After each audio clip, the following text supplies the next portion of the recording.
The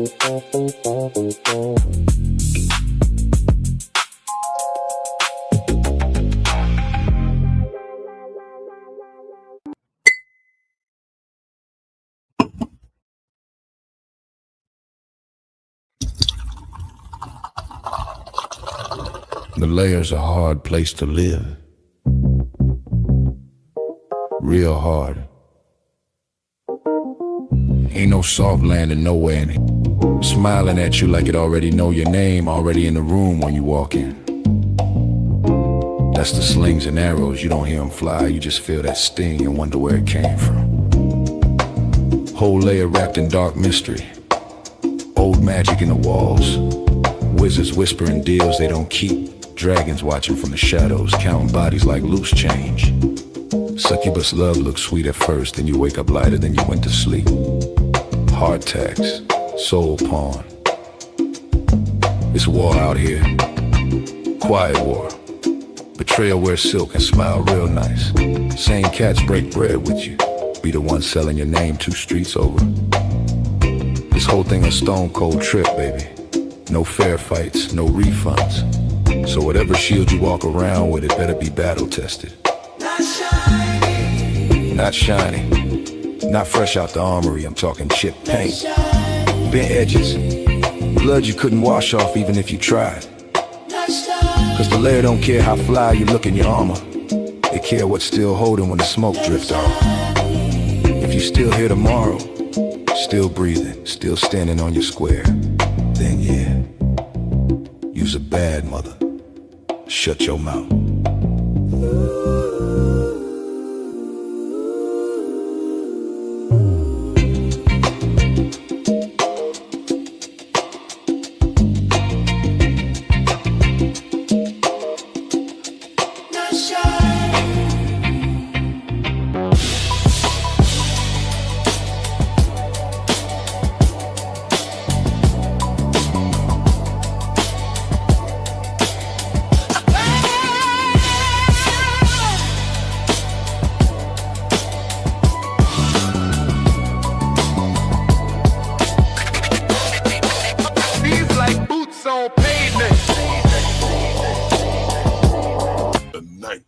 Layer.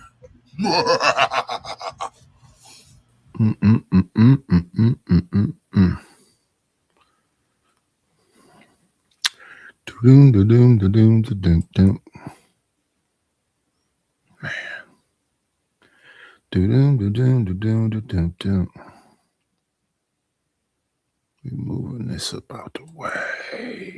Yeah. What's going on, fasting?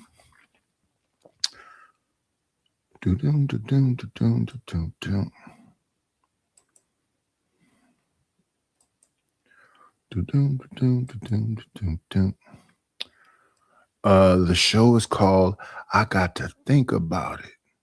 Do we be thinking about stuff, y'all?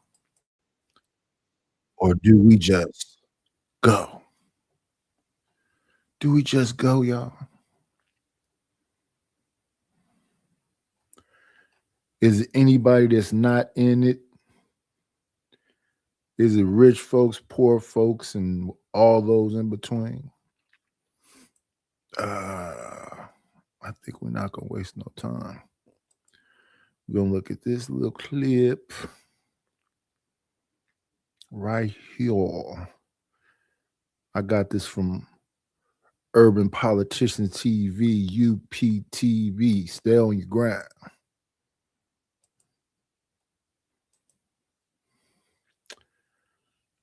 Monique and Oprah. We got to speed it up to 145. Playback speed. 145. Let's listen. Wait a minute. Who's that knocking on the door? What's going on, no chaser? What's going on, Almond? Make sure it's up over her. Let's listen. And we did the whole, hey girl, how you doing? Greeting thing. And then I stopped the cameras. And I went behind stage and I said, so tell me, what do you want? What do you want to happen here? And I'm going to tell you what I wanted to happen here. And that was one of the most powerful interviews. And do you all know this is an amazing thing that happened? I had such trust from the Oprah show audience that Whitney did, I think it was her last show with us, and she had gone back on drugs. The first interview I did with her when we'd gone behind stage and I asked her about her attention, she was clean. But the day she came to my show to perform in front of the audience, she was not. And she fell off of the stage. And I knew that if that story got out that she'd fallen off of the stage there. Why can't Whitney rest? If you kept it a secret then, why not keep it a secret now? I'm just saying. Everybody would be, that she would be destroyed by that.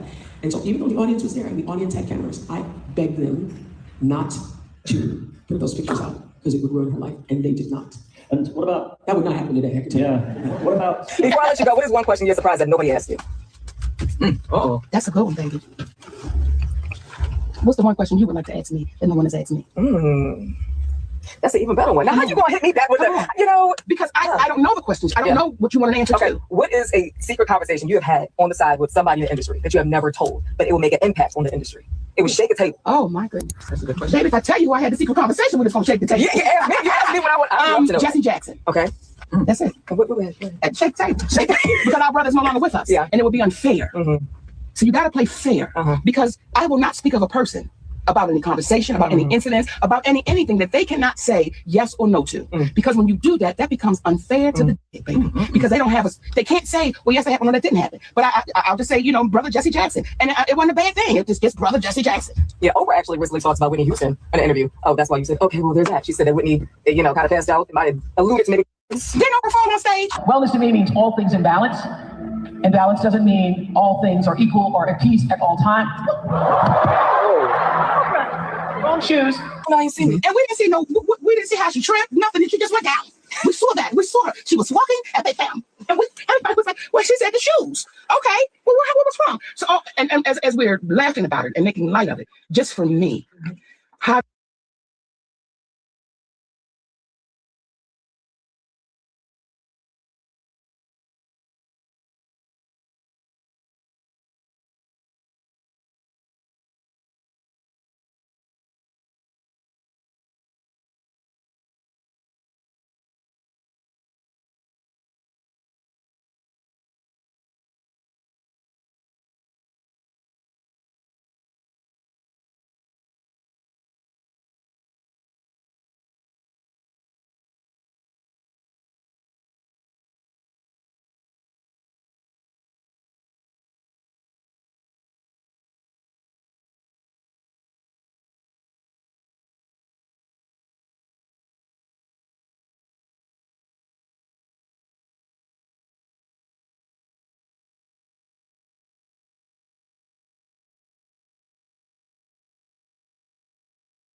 Excuse me. Thank you, No Chaser. So she did the same thing that she's saying about Whitney. That's crazy work. And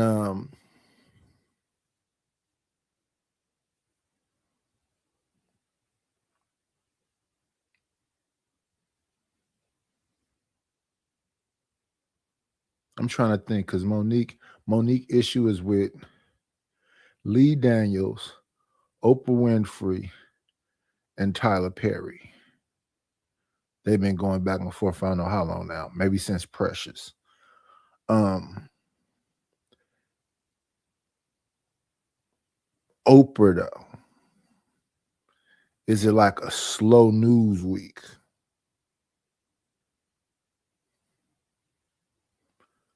Because why even bring up Whitney? And then the thing that you brought up, you did also, is easy to trip and fall.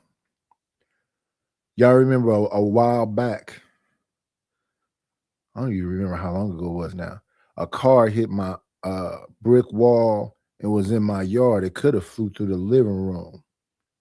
It jumped the curve, knocked down the electrical pole, snatched my weather head off, tore the brick wall down, and could have tore a railing off my porch.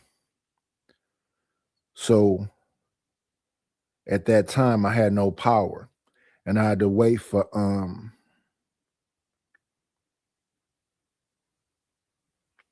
I know it's Warren Buffett insurance. They ain't here no more, but I forget what it's called, and that's a shame because they was the least expensive and they did the most for me.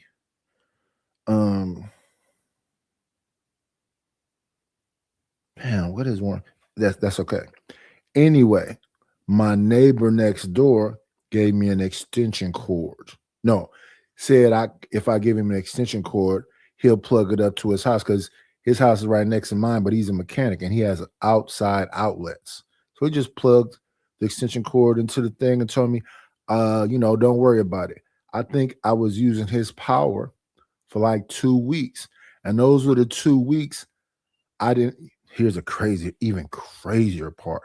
Because if I would have had my router in the back house, because the only router I had back then was the router in the front house.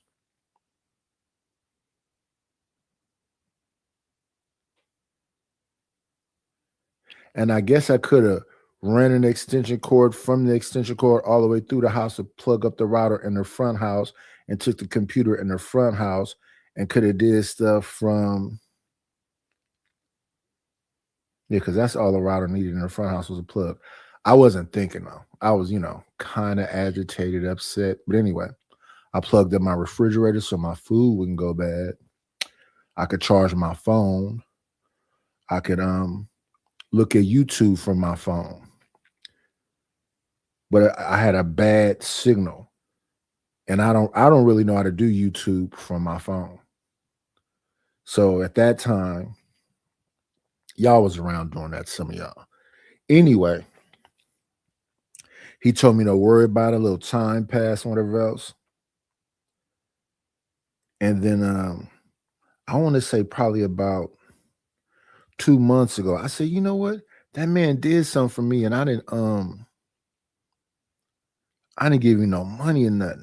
So I was going through the house, and a while back, Daryl Long had told me, you need to buy this little iPad, 7th generation or something, so I could have 2 cameras in different angles and whatever else. I never use it because I try to be kind of like old school with a lot of things I want. I don't want to get too like modern, but I think I'm going to do it anyway because I want more people to, like my production.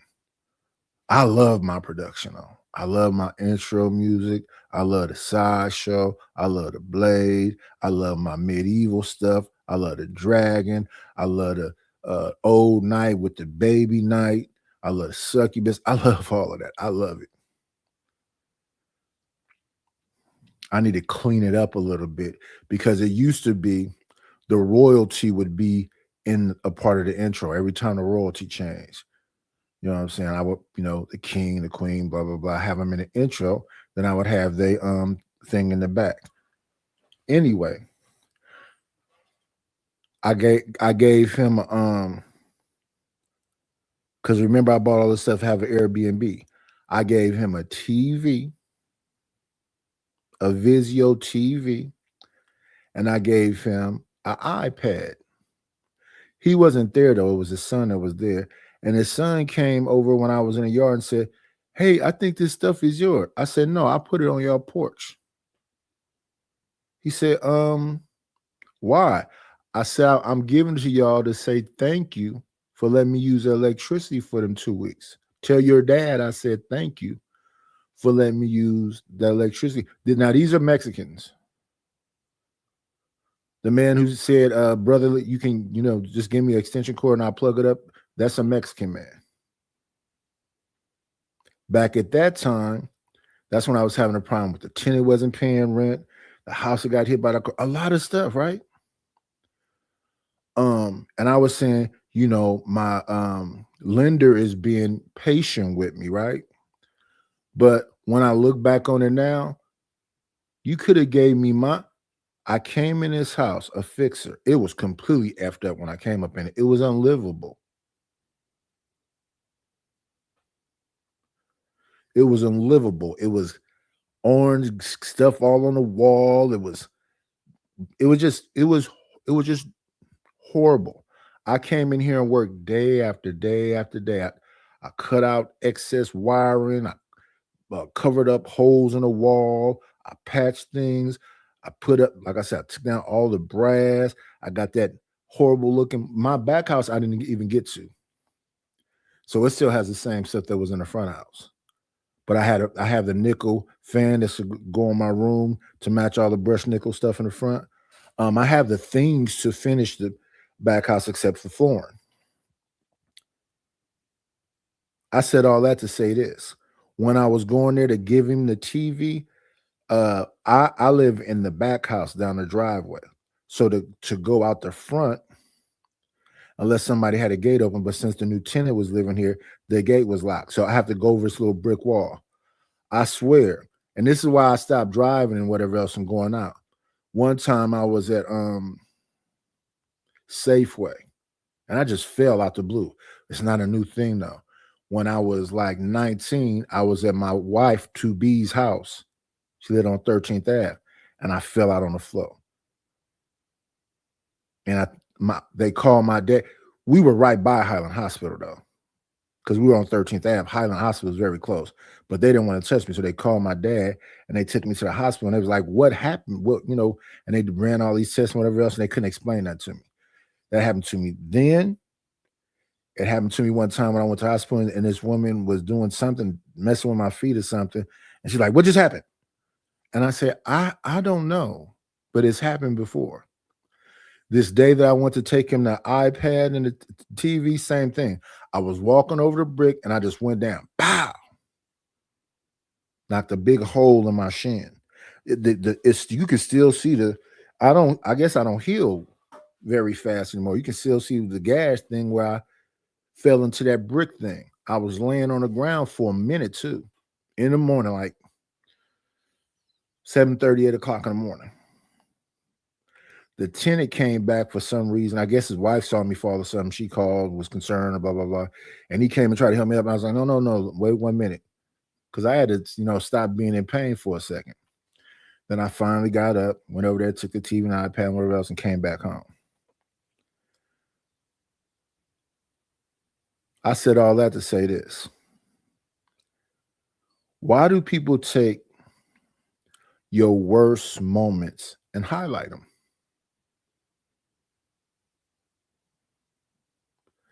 It's more to people than the bad situation that me and the individual may have had. But then I be in this space right here, and I just think it's a darker thing going on. Like if a man say you ain't this and blah, blah, blah, and call you names and da, da, da, why that person's still around, still listening, still in the clouds, unless he's a weirdo or gay. This thing with Oprah and these stories that like this thing right here with Whitney. Whitney been gone for a minute. What up, A-Dub? Whitney been gone for a minute. What would make you bring her up and then you fail also?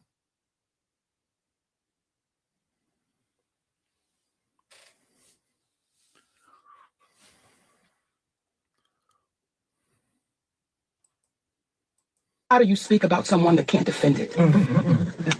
That just, in my humble opinion, it takes it different because that woman can't say yes or no. And now you just want everybody to take your word because you're the great Oprah Winfrey. And you just take my word that that's what happened.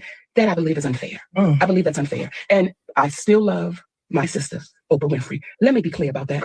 People think in correction, it means you don't love. It's simply just correction. And I remember Barry Owens said one time, Barry Owens, a white comedian, he said one time, how can Monique say that she love him and then she say this? Because that's called blackness. We know how we do it in our community. And I don't care how many black women you get with or marry, you're not black. So you wouldn't understand. These are the kind of gems that she drops. Yeah. And me, I've been in here in the game for 57 years, and a subject will come up. And most people don't even know that Monique even talks like this. It drops jewels.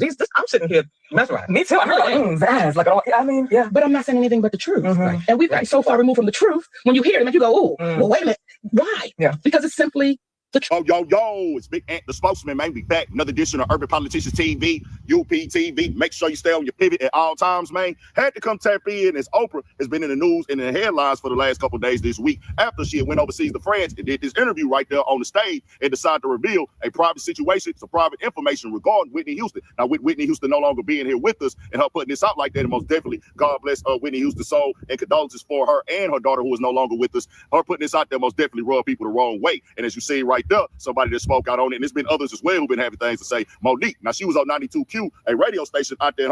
Well, the thing is, isn't this regular? Shout out to Monique, I guess, but isn't this regular? Wasn't the biggest interview ever was Cat Williams slow cooking almost every comedian? Ricky Smiley, Cedric the Entertainer, Steve Harvey, Kevin Hart, Faison Love. Didn't he slow cook him while he drank whiskey with Shannon Sharp? It was funny, but didn't he just tear down one black person after the next? And then Chappelle came out and said, you know what's funny? He talked about nothing but black men.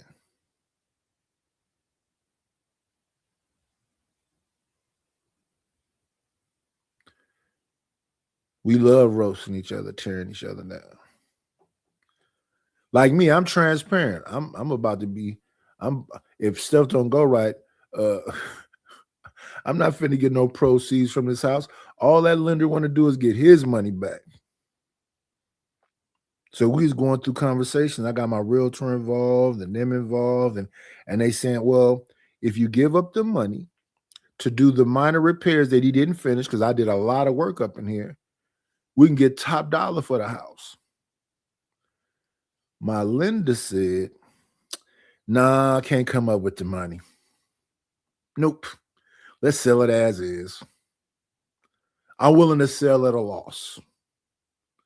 So now my realtor, my lender is fighting with each other, but my realtor keeps threatening me. So my thing with my realtor, my lender, is that I don't want to talk to him no more. He told me back when my house got hit by the car and I said, I need some help, XYZ. He said, why you call me?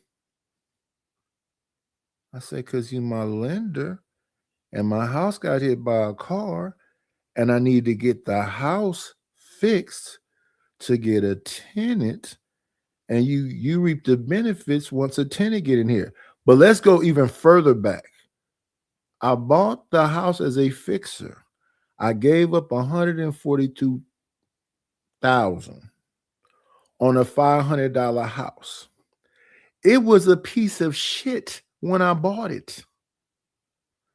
I'm thinking, because I never done this before, I got $142,000 worth of equity. The only thing that really need to be done is get the roof done, get the plumbing done. We found out that would be about $13,000, and get new countertops.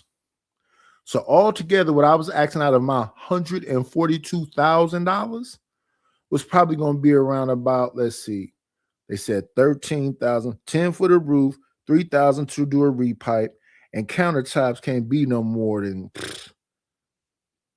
another $2,000, and probably to install them another $1,000 for the front, $1,000 for the back. So we talking about $17,000 out of $142,000. Oh no, we don't do that. So now my son leaves, goes to the Marines. Now I'm an empty nester. Now I got a front house I can't rent out because it's not livable. So what do? I said, let me take my little monies. Let me go get me a little credit card, and I'm going to paint the whole front of the house white. I'm going to put these brushed nickel everywhere. I'm going to patch up everything. I'm going to cut up everything. I'm going to just repair. I'm going to refinish the tub, refinish the tile, and do whatever else to make it visibly look good. I got a property management company. They came out and they said, nice looking place, interior wise. Oh, yeah, the other money would have been because the exterior needed to be power washed and painted. You can rent a power washer for a couple dollars, power wash it yourself. And if you can get I don't care, just a couple of people to just, do the mind, because it's not the outside wasn't majorly damaged. You just need to fit. And even that, I painted the porch. I filled in cracks with exterior caulk and whatever else, through all the little cracks and whatever else. I painted the whole porch. And a person can see I'm working towards trying to make the place and make it habitable. So then we put new floors in just the kitchen, because those was the most damaged floors. The kitchen, the utility area, and where the washer and dryer goes. I put a farmhouse sink in. I put a stainless steel refrigerator in. I put a stainless steel stove in. And then I let that woman move in, a young black lady in her mid-30s. She tore all of that up. I don't know if they were standing on top of the farmhouse sink, because I don't know. If I'm not doing the work, the other person that works for me, his name is Baldeo. Great work, quality work. We reinforced that sink real heavy. We put 2x4s up under it to lift it up, screwed it in tight. You had to either be standing on the sink, sitting on the sink. There's no way you was washing dishes and the sink is pulled down I think it's about 1/4 of an inch. Where the sink is at, I cut that part of the counter out and put white soapstone. So I made it all nice and fancy. The stove was never washed. When she got up out of here, I was able to get to the front. It took me 3 cans of Easy Off oven cleaner. When I used to be in the front cutting grass, whenever else, she wrote a note and left it on my door. Then called the property management company and said, could you tell that man in the back to stay from in the front? In order for me to leave, I have to go out either the driveway or the same gate. But I don't want him in my walkway. That's tearing people down. The house stayed engulfed in weed smell because she was messing with what they call a YN. Now, the crazy thing is she was like, write them notes and call them people and do whatever else, but she never like got in my face with all that. So I guess she thought she was going to push the YN on me. YN is cool. What's up, OG? Blah, blah, blah, blah. She was doing all kind of slick stuff that he was fighting with her about. Like one time I ordered some Instacart. I ordered some crab from Costco. They came and accidentally set it on the front porch. She took the crab in the house. I heard them yelling that night. I ordered some more crab and told them to reimburse me. So Instacart reimbursed me. I got some more crab. He came back and knocked on my door and gave me the crab. I saw the crab was open. I threw that away. I can't trust whatever she did to that. That's the kind of vitriol and hatred that Black people got for each other. I never did nothing to that woman, but made sure she had a very nice 2-bedroom, 1-bathroom house experience. I showed y'all pictures. I painted the countertops and make them look like faux granite. The middle part is white soapstone. It's a stainless steel farmhouse sink. I showed y'all the front. I got a frontal washer and dryer. Brent just bought. All of it is scratched up, bumped up. I don't know what the hell they was doing up there, but I used to hear the special needs kid yelling and banging and slamming and stuff. Most of the time she was here, the medicine cabinet door is off. How was that? My son was here a year and a half. The medicine cabinet door never fell off. We used the medicine cabinet door, but somehow all of a sudden they fell off. It's not that your kid is up there slamming and banging stuff. A plug outlet blew out. Again, here a year and a half before you got here. So why didn't the plugs blow out then? It was always something. The front room door came off the handle. Again, here for a year and a half. Why didn't the front room door fly off the handle then? This is the kind of hate we got for each other. And all because she said, "Are you the landlord?" And I said, "No. Nah. I'm just another tenant like you. Talk to the property management company. Well, why you cut the grass and why you do that?" I don't have to explain that to you.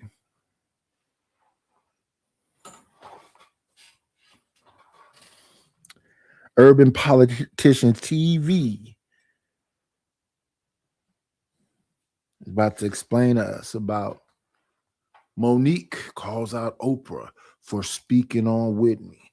But we know that Monique got smoke with Oprah because of the Lee Daniel and Oprah and Tyler Perry thing she's been talking about for years. Her hometown, Baltimore, and if you listen to it, the way, that's why I put more of the clip on there so y'all can see. It's like Monique already had let it be known, hey, I got the call that out. We're going to go ahead and set that up. I want you to ask me this. She might have just said, hey, man, make sure you ask me about this because I want to address that right there. And I'll be all the way real with you, bro. Monique, I got the 1,000% agree. She kept it all the way solid, man. The whole thing, she's put it all, wrapped it. If you one of us and you black, you completely understand we ain't supposed to be doing stuff like that in the eye of the public, especially with Oprah being that big and that voice for you to go put it out there to the world. It's like, come on, dog, don't do nothing like that. For the simple fact, one of the things is, it's the way you said it. She wasn't clean. She wasn't clean. And it's like, whether she was or not, we know that Whitney Houston, one of our legendary singers, man, one of the greatest to do this stuff and have this go on. And then, of course, the situation with Clive Davis just recently passed. It's just one of these things, bro, where it's like, why go up there and say that right now? Like, just keep it in the hut where, yes, we know she struggled. That was not a secret at all. But can you for sure confirm that she failed because she was high or something like that? And then she don't get to say, well, man, I just tripped as well. That's why people go reference, you'd have fell on stage before. How can you just say she failed because she was high? She could have tripped off the stage while she was performing. And you could have just held it down, but to jump out there and put it out there in the eye of the public. Not true. People tell stories about people that passed away all the time, bro. You got stories that people tell like, hey, well, that was some private stuff. Or I'll tell you a story. We didn't make this public. But we know it's not a negative light. This one right here was said in a negative thing where, hey, yeah, you talking about the loyalty of your fans on your show and things like that. It wasn't, hey, let me make Oprah look, make Whitney Houston look good in this situation. You was bigging up your audience and the impact that you had in your show at that point in time and how that wouldn't happen no more in today's time. It wasn't put out there like, man, Whitney Houston came through for me one time, I needed her, or, man, let me tell you a funny story about me and Whitney Houston that y'all don't know about. It was like, hey, man, I'm gonna come on here and say how she wasn't clean. And it's like, bro, really? Did you really have to make that public? If the crowd kept it quiet and you asked them to keep it quiet, why tell it now? Was she not here to tell you the full, like, man, y'all. Facts. Even with Whitney and her drug addiction, and even though we saw all the bad things when you had the Whitney Houston and Bobby Brown show and all them other things, Whitney's still a legend. She suffered from addiction, but she's still a legend. Let's say that. That's undeniable. And with all the people that imitate her and they sound cool and whatever else, I don't see another Whitney. I don't really see people that really sang like that. I like Ari Lennox. I like SZA. I like her. Christina Aguilera, kind of can do a little something. But I don't see another Whitney.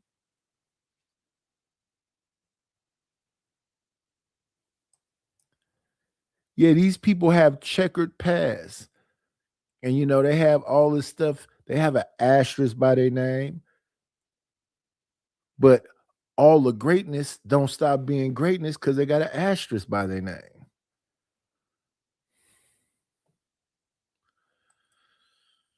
Let's move forward.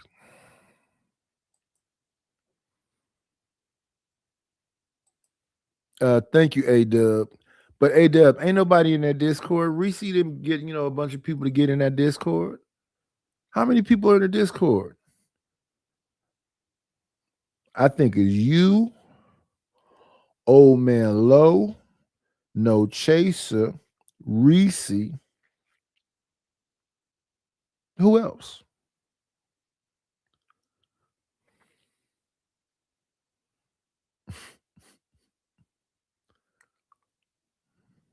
But thank her for starting it, I guess. Yeah, you have to seed discords and get people to be in them. And then you got to delegate powers of people because maybe we're going to have a music section. Old Man Low could have ran that. Maybe we're going to have a movie section. So if I have somebody, do that. I see. What kind of eggs are those that you were showing us? Is those ostrich eggs? What are those blue eggs? Those multicolored eggs you were showing us? Oh, it says 27 members. Well, they ain't paying attention to it then. What kind of eggs are those?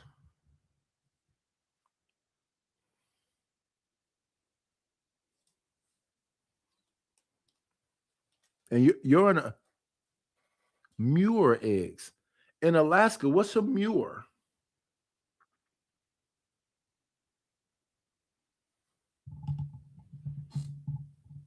A cliff bird. Are they good? Are they edible? Are they just like any other old egg?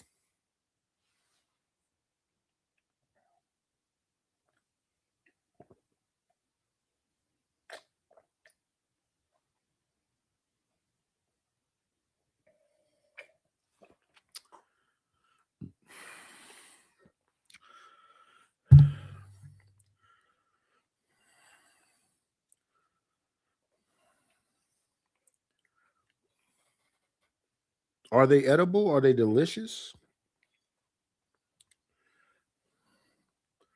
Do you eat them?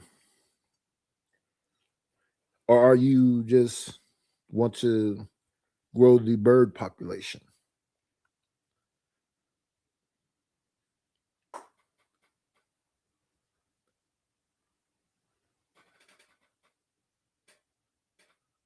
Okay.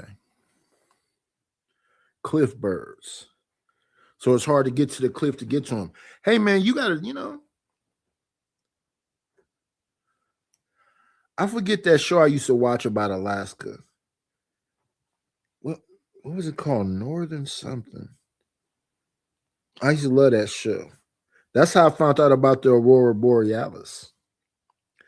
Watching that show. The Northern Skies.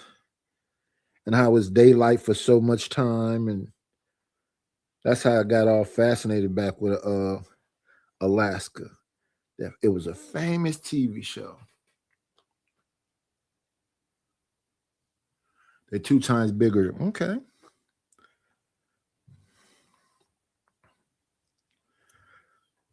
I forget what that big ass egg is. I think it's an ostrich egg. I think it's an ostrich egg. It's hella big.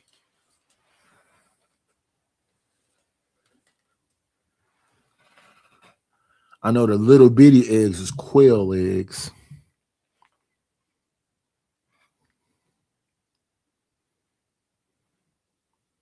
What the hell was the name of that show, though? I don't think I see none of them actors that used to be on that show anymore either. Let me see.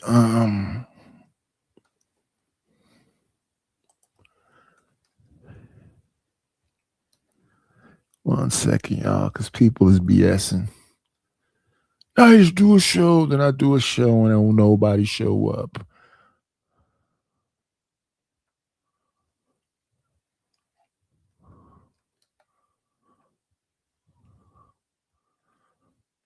I used to like that show too.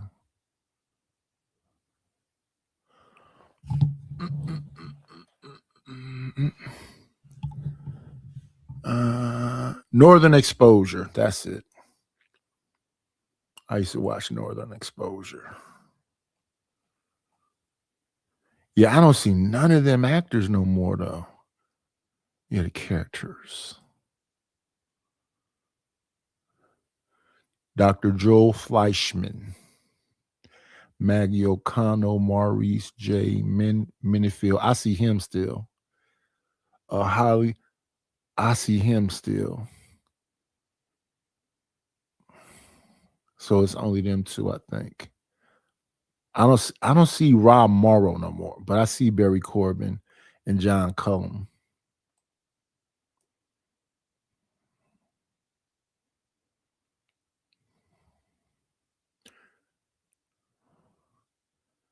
Adam Arkin. Yeah, he was around for a long time.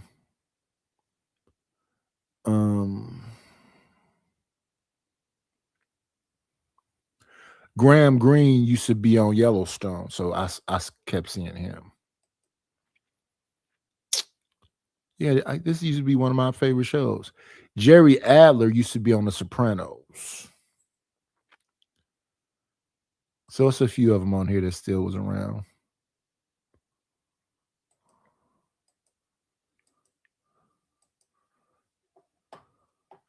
That was from 1990 to 1995, 6 seasons. Anyway, let's move forward.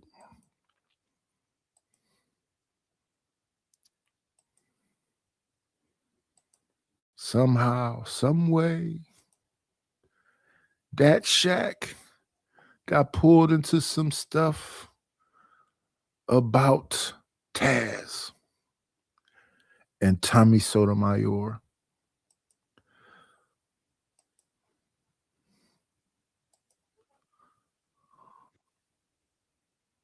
Now look, for some, oh damn, y'all couldn't hear that shit. Yeah, I know. I did that shit on purpose. Saying, don't need to fucking hear that shit. Needed a moment of silence right there. Give yourself a chance to think about what you finna watch. You know what I'm saying? At times, people be in a rush to get to the show. And, you know what I'm saying? At times, we need a moment of silence to prepare what's about to happen on the show. And so, again, that was one of those moments where I'm giving you a chance to think about what's about to happen. Therefore, you can perfectly take in what it is you're about to see. You know what I'm saying? So, you know, one could argue that it was a careless mistake, but yeah, these things happen. It's a part of YouTube streets. You're going to be muted sometimes. You're going to make mistakes no matter how long you've been doing it because you're multitasking. I be in here getting Instacart bags, you know, putting stuff in the cabinets and in the refrigerator and then come back. I be in here, you know, I have to take a bathroom break. I might take a small chronic break. Few things be going on. I'll be in if somebody's up here, I write in the back chat, be right back. Somebody hold down the show. It is what it is. What's going on, Rapid One Fitness? Wouldn't care what one would argue, right? I got myself out of it. We worked our way out of it. All right, let's get to it. Sotomayor finna have a heated argument. We got still Tommy Sotomayor video. Tommy Sotomayor finna have a heated argument with Taz. And in this video, you know, he's on Sharon, like Sharon's channel again, but he's about to have a conversation with Taz about the N-word.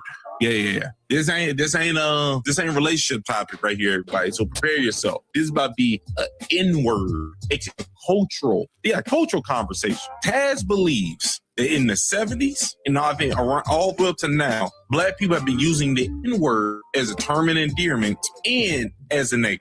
Tommy Sotomayor and a lady named Bomb Cherry Juice. Don't judge her name. All right, just her name.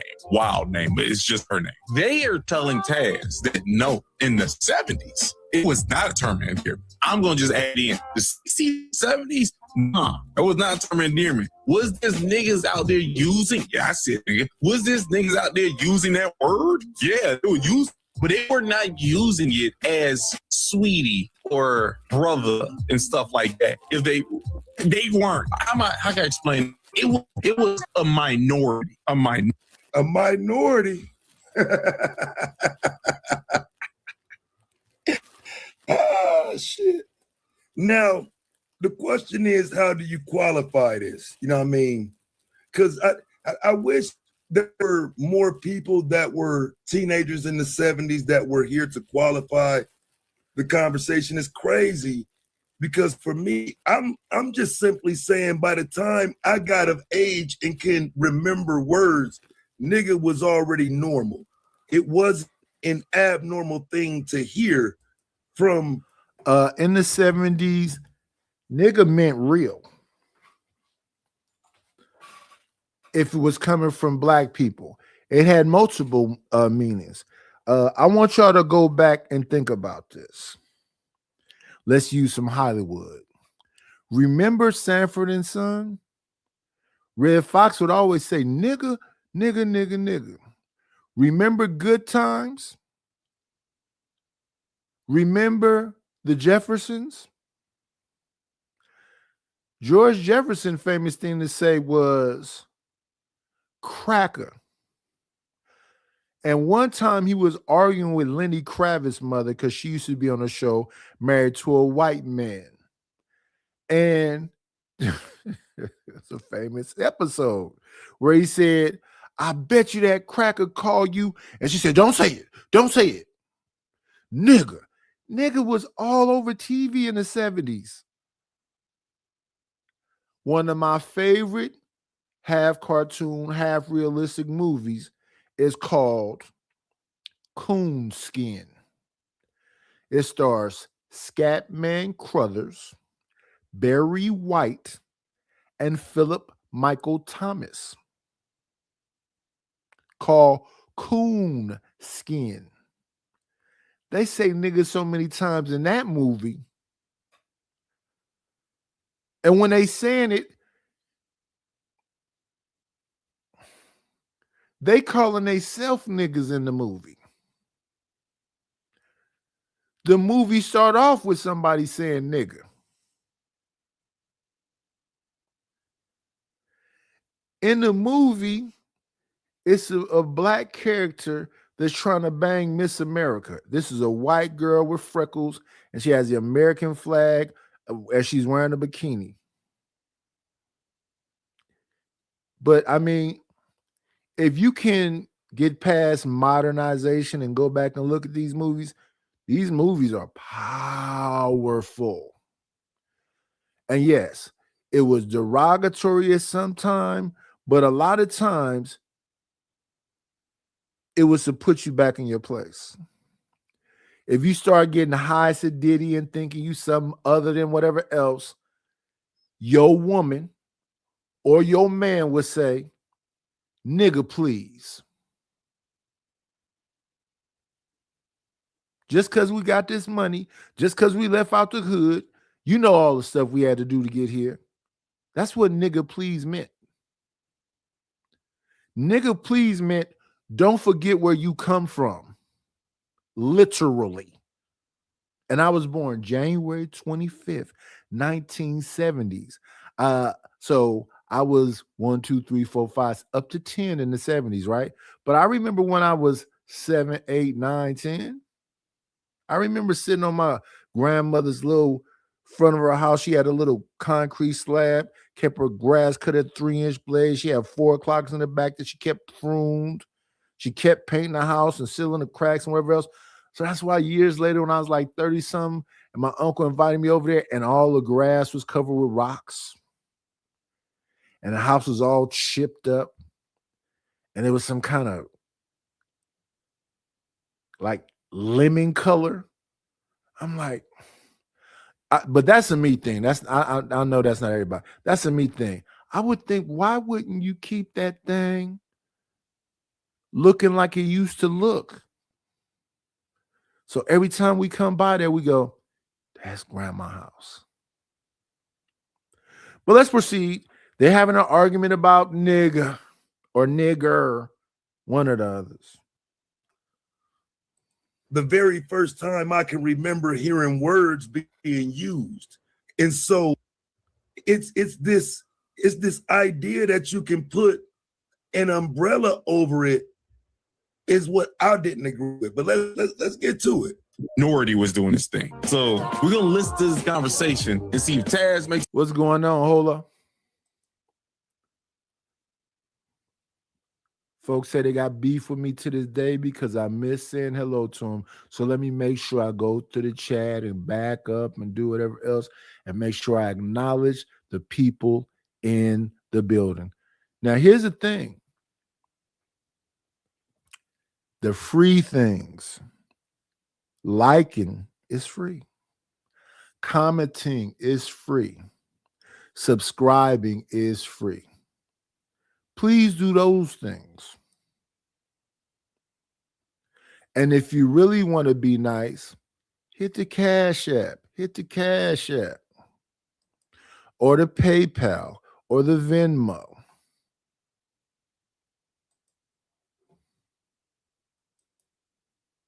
Some points, time makes some points. Only try now, this gonna get wild because Taz is in the mix. If Taz in the mix, this gonna get wild. But hold up, just his videos, hit like button, hit subscribe. If I'm in the mix, one of these niggas do anything I don't like, this shit might get wild. Right? And again, I've always said that. I mean, it's simple. If we having a conversation, we laugh, kiki, and kick it. But fam, when it's a role game, hey, bro, you got one time to play with me, fam, and it's going up. And it's just that simple. And it don't even have to be that way. Not everybody is, on that type of time. Like, I know most people ain't really trying to have like issues with me like that, right? But every now and then some shit happening, you know what I mean? Like, you gotta let it be known, like, fam, I don't give a fuck. And so let's get to it. Notification in the comment section, give me a thumbs up or a heart. Just let you know that it's real. Before we get to the video, go ahead and hit the hype button. The hype button is it's cheap. It is so cheap that everyone can actually afford to hit it if you own a phone. Niggas can review me for real. Like the video. Technically, kind of ironic for me. I don't know if it's ironic or it's sad for me just to say that it's cheap because you have to first own a smartphone. I'm sorry to the homeless people that I told you that it was cheap. It's not. But if you can find a way to... Damn, I sped it up. Why it sound regular? Let me check again. Did I speed it up? What's the fuck? I did not. Let me speed this thing up. 145.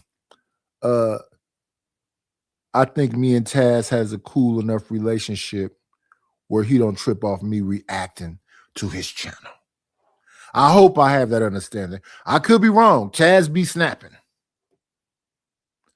Make sure I hit his like button. Borrow somebody's phone, just say you need to make a phone call to somebody, go find my video, hit the hype button. I would greatly appreciate it. But let's waste more time. Let's roll the clip. Yeah, let's roll the clip. In 5 minutes. It's something you never said to somebody before. You never said this. Because blacks didn't believe in saying it to each other. We didn't believe in saying it. Wait a minute. Let me see if I have any moderators in the building. Let me see. Hola. Is Rapid One Fitness here? Is A-Dub here? Let me see. I see some moderators out there. Let me see. Is No Chaser here?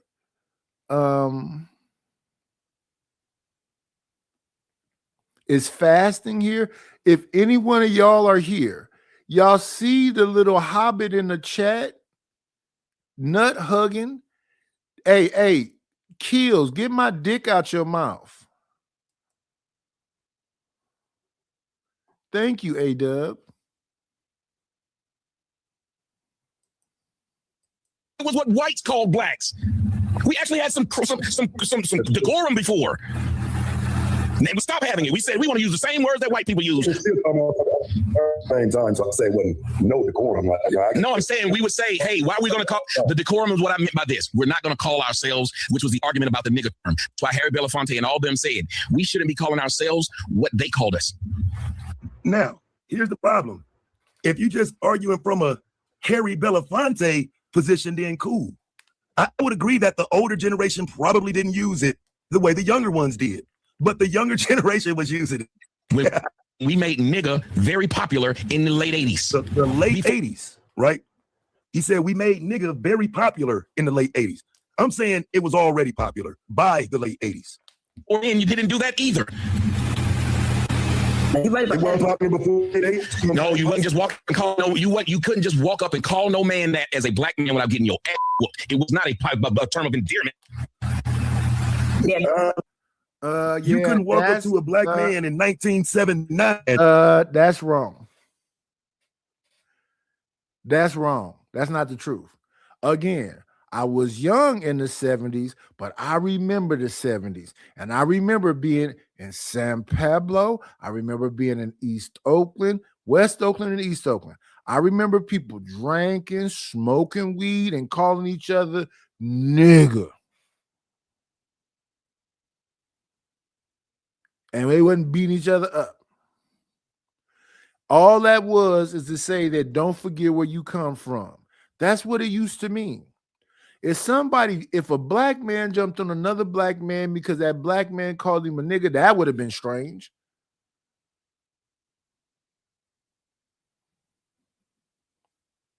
Now, somewhere up in there, somebody might see. The thing is, this would be strange if everybody was calling each other brother, because that's something they used to do too.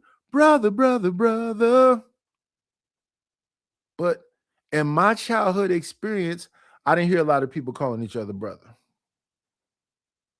I saw that whole brother thing in Hollywood on movies and stuff. In my real life, people knew each other's names. Hey, Charles, what's going on, Stan? What's up, Marcus? And then they get to hanging out, playing dominoes, playing dice. And what was they saying when they was playing dominoes and they was playing dice and they was playing tunk and they was playing pity pat and playing spades? They was shaking them dice and going, nigga, Papa need a blue bag, nigga. Wasn't nobody jumping on that man when he was saying that. So, burn. I'm 56, about to be 57.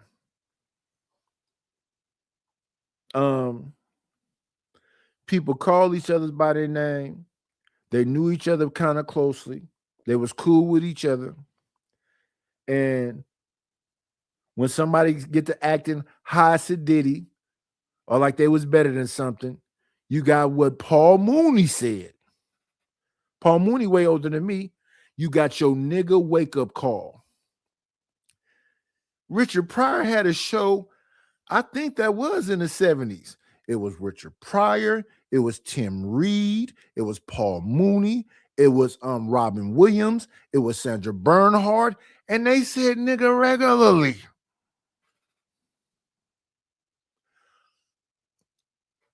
Rudy Ray Moore said nigga regularly. Now, am I justifying something? Am I saying that Harry Belafonte didn't say this and that or whatever else? No. What I'm saying is that I even heard in my own house when you started acting little nigga boy. Sit your black ass down. We are not finna send you out into this world and make you think that these people don't think that's what you are. If that's what you are, you're not going to be misled. You're not going to be told. Now, I didn't go nigga around my kids, but I let my kids know, no, you're a little black child. Don't get it messed up. I mean, you can go to war, maybe a revolutionary. Maybe you're the new Huey P. Newton. Maybe you the new Bobby Hutton. But believe me, here's what they think about you. Here's what they think about you. That's Ice Cube stuff. That's do the right thing. When we were younger, I remember them protecting us like that. To make sure you understood who you were. So that's why when people be up here now talking about, oh, you a white boy, you a white boy. Well, that's not what my mother told me. That's not what my grandmother told me. Nobody never told me that until I got older. Now, when I was in school, there was some colorism stuff, but I never heard this I'm a white boy stuff until recently on YouTube. I never even heard this light skin stuff until recently. But that's what we do. We roast. We get at each other. And say nigga without getting your ass whooped. I'm calling cap. Walk up to a nigga in the 70s. Walk up to somebody in the 70s and say this and not expect your ass to get whooped. I mean, that's easy to say it's not there in this moment, but I'm saying like we saw it used in the 70s. I made it into the 80s. It was used in the 70s freely. Right. Now you heard what I said. It was used freely in the 70s. And again, I can roll the clips of it being freely used in the 70s. It was used freely in the 70s. I mean, there's no reason to lie about it, misrepresent. There's plenty of shows that had the word in it in all types of different contexts. So, there's refuting that it was used. Consider that we were probably all like children. I'm thinking about it up here that old in the 70s. Like we wouldn't even understood what someone was really saying. But I know I heard it. I just didn't Again, I was born January 25th, 1970. I was a child. So it's still the 70s when I heard from not one woman, multiple women. Girl, you know these niggas ain't shit. That was the 70s. I had an afro.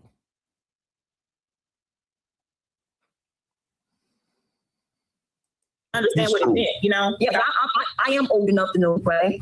So, yes, we didn't call each other the N-word. I remember when they started wanting to make the Mom tries to chime in and help him. We did call each other the N-word. She lived in New Orleans. Maybe it's different than New Orleans. I live in Oakland, California. But I'm telling you, it was all on Starsky and Hutch. It was all on Good Times. You don't remember Florida saying, nigga, please. Wait, you don't remember Aunt Esther telling Fred Sanford, nigga, what did you say? Are they serious up here on this damn show? That Esther clip is a meme now. Nigga, I can tell you the episode. It was an old man that came to tell Fred that he had slept with Elizabeth. Elizabeth was Fred Sanford's wife. Esther is Fred Sanford's wife's sister. So he explained to him how he had crept up into Elizabeth's room and had sex with her. And then Esther was at that house and said, what did you say, nigga? And then she sat down. She said, explain to me, what window did you climb into? And he described what area of the house that he climbed into the window. She said, wait a minute, that was my room. Come to find out he didn't sleep with Elizabeth. He slept with Aunt Esther. But it's a famous clip on YouTube right now from the 70s of Esther saying, nigga, what did you say? Fred Sanford was about to get surgery done on him in the 70s on Sanford and Son. And a black doctor came in there to work on him. And he said, I'm not finna let this nigga do nothing to me. There's on Sanford and Son, a time where Fred Sanford is in court. They use nigga all through the 70s shows. And that's Hollywood. Now let's get out of Hollywood and let's get into anecdotal. Anecdotal. Nigga, please was used around me when I was a baby. Niggas ain't shit was used around me when I was a baby.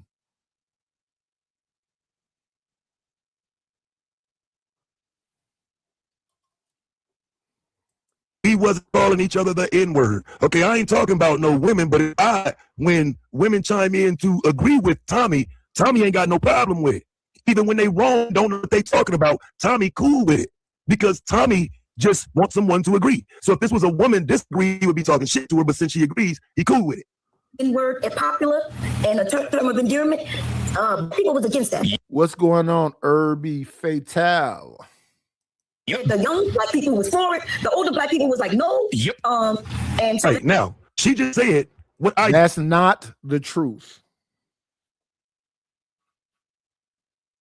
I don't know how old Estelle Rose would be today, but she was alive before me. I don't know how old Red Fox was, but he was alive before me. And those are older people. I don't know how old Aunt Esther was. This is crazy. You had a woman named Millie Jackson. You had Leroy and Skillet. See, here's my thing. I was always fascinated with comedy, and I used to go way, way back with it. So I know about Lily Tomlin, Carol Burnett, Tim Conway, because I had, my mother had me when she was like 21 or something like that. But my father's 10 years older than my mother. So my father listened to a lot of old stuff. So My father's fascination was John Wayne and Charleston Heston. And that's how I know all these white folks' names. Lee Marvin, Jack Palance, Humphrey Bogart, James Cagney. You see what I'm saying? These are them Turner Classic Movies. They're Turner Classic Movies now, but back when I was younger, that's what my father used to listen to that stuff. My father like cowboy songs and stuff, spaghetti western sounding songs, and then he liked his blues too. But if you ever hear him talk, he sounds very country. Like the other day, Chocolate Earth Foundation was trying to clown me because I say cool instead of saying cool. When I was younger, instead of saying hair, I used to say hair.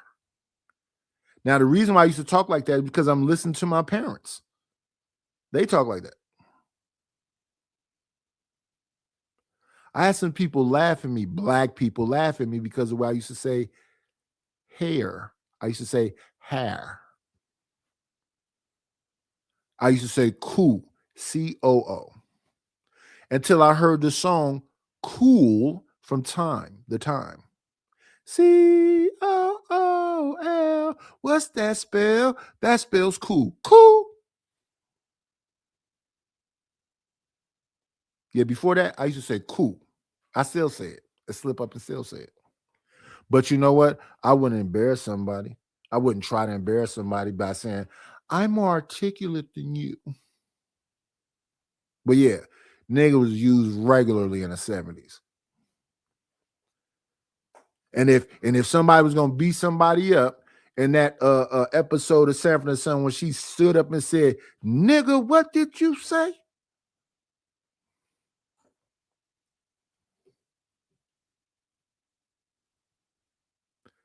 In fact, Richard Pryor's whole thing was about being transparent and real. So his whole thing was nigga, and he's from the 70s. Now, when Richard Pryor first came out and when George Carlin first came out, they both used to try to imitate Cosby. They were clean comics. But they said it didn't feel real. It wasn't being honest. It wasn't their honesty. I think a good way you can check this out is the movie is called JoJo Dancer, Your Life is Calling. It's the movie where Richard Pryor is a young boy growing up in Peoria in his life throughout. The cocaine, the abuse as a child, living in a whole house, grandmama being a madam, the real stuff. So when you look at that, you go, well, why was he a clean comic when he came out? Because he thought that's what you had to be. Now let's talk about clean comedy for 1.2 seconds before we get back to the nigga stuff. One of my favorite clean comics is Sinbad. Sinbad is hilarious, and he don't use no cuss words. Let's continue. Just said, if the younger black people for it and the older black people are against it, but I would be closer to the younger people who are for it, which passed it down into the 80s. How am I wrong when I'm saying they were using it in the 70s? Now, she just said it, but somehow they're claiming the opposite, right? It's weird. For it, the older black people was like, no. Yep.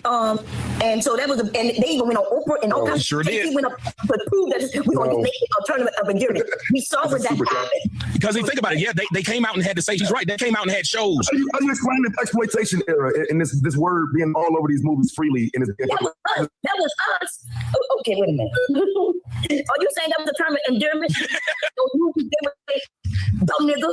Is that what you said? Right. Or you just know the word, period. We know the word. Yes, they use the word. No, he's saying is we. And see, y'all know I mess with Bomb, but people fell in love with blaxploitation. This is what blaxploitation did that other movies didn't do. Back when I was younger, the people they would eliminate first would be the black person. That would be the first person to die in the movie, a black person. It was normalized.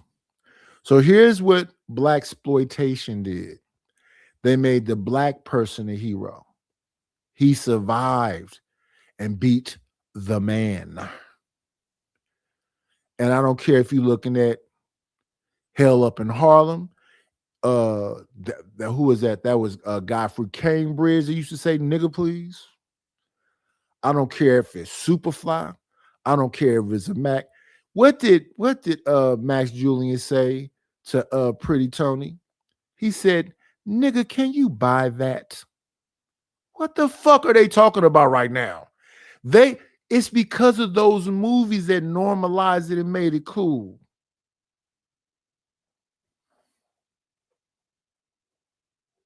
Superfly, Curtis Mayfield, Freddie's dead. Do-do-do, do-do-do, do-do-do, do-do-do-do-do. What happened in that movie? Some Muslim dudes ran up on him inside of a restaurant and said, you're going to have to give us some money. He said, brother, if you willing to go up against this cracker, I'll go to war with you. But until then, just go back and look at the movies. Nigga was normalized in the 70s, all throughout TV, movies, and on the street.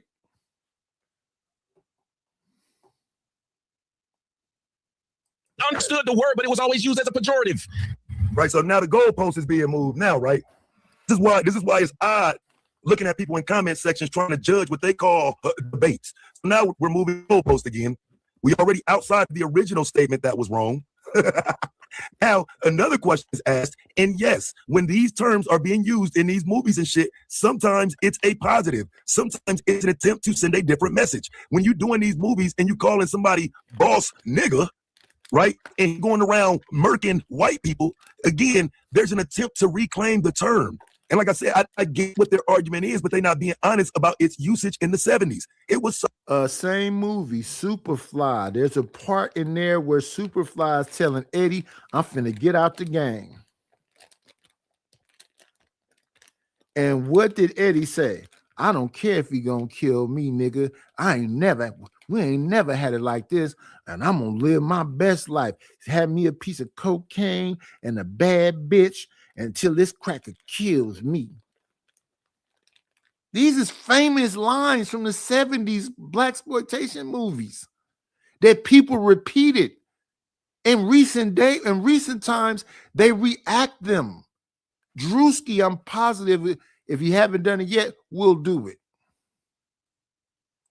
Certainly around and being used. Yes, it was negative. Okay, and so in the way you're referring to it, though, that's how we talk. It was used these movies as a term of endearment and no, it wasn't. No, it was not used as both a term of endearment and a negative. Now, let me pull you something from 1970 that we can talk about. You know, I think it's interesting when these types of things happen. They speak like somebody's just trying to argue or trying to be like right or some shit. And a lot of times I feel like it's because it's me. People just want to like go against me and shit. So this is 1970. Let's take this down for a minute and switch over to this tab. This is 1970. I'm gonna let y'all listen to a little bit of this, and I want y'all to tell me if this is being used as a pejorative or not. You know what I'm saying? Tell me if this usage of nigga in 1970 is negative.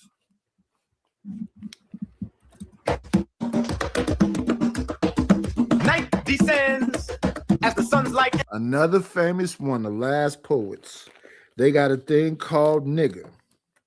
Niggas are not revolutionary.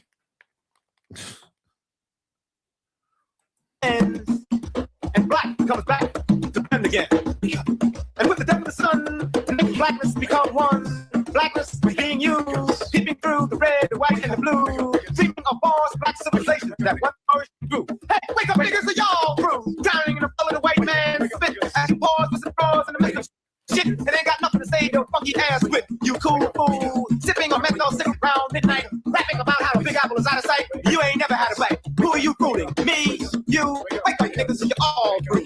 And I'm tired. Now, contextually, are you telling me that that's negative? Like you know what I'm saying? Like I'm trying to understand here what it is they're trying to make me believe, because I understand their point, but I think they're just trying to be right in telling me that I'm just wrong, and I'm not. It's not always a negative. I think the problem is your inability or unwillingness to embrace the term when another generation did. You were unwilling to embrace it. Oh, yes. Good morning, Bomb Cherry. Bomb Cherry, you don't remember the famous episode of Sanford and Son when that man came to Fred's house and said he slept with Elizabeth and Esther was there, and she jumped up and said, "Nigga, what did you say?"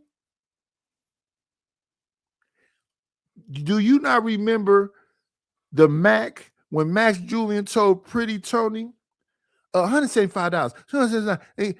Him and Richard Pryor talking back and forth to each other about how much money they spent on the car. And then he looked at Pretty Tony and said, "Nigga, can you buy that?"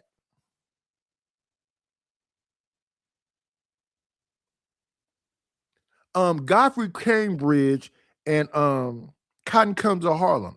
He was a police officer. It used to be two police officers. It was Godfrey Cambridge, and I forget the other dude's name. Whenever the preacher dude was in the town, they would always say, "Nigga." It was all throughout blaxploitation. It's in Coonskin, it's in the Mac, it's in Superfly, it's on Sanford and Son, it's on Good Times. But I will say this: Estelle Rose didn't say nigga, she would say Negro, please. Because she was articulate. She didn't say nigga, she said Negro, please. But nigga, please was regular in the 70s. Niggas ain't shit was regular in the 70s. Well, we the same age. You know how old I am. That was regular. It's a documentary about Jimi Hendrix. He goes to this city. He's hanging out with these two dudes. And the two dudes that he hanging out with is just they smoking weed and drinking wine and doing whatever else. So Jimi Hendrix see a couple of Panther dudes, and he's with the two dudes, and he run over there and get the Panthers a couple money and get they whatever flyer they was passing out, the 10-point plan and the whatever book. And the two dudes that was with Jimi Hendrix, they're telling the story because Jimi Hendrix has passed away now, and they said, "We don't know why that nigga thought we was with that shit." Because that's another thing. When I was younger, black folks was against the Panthers. Some of them.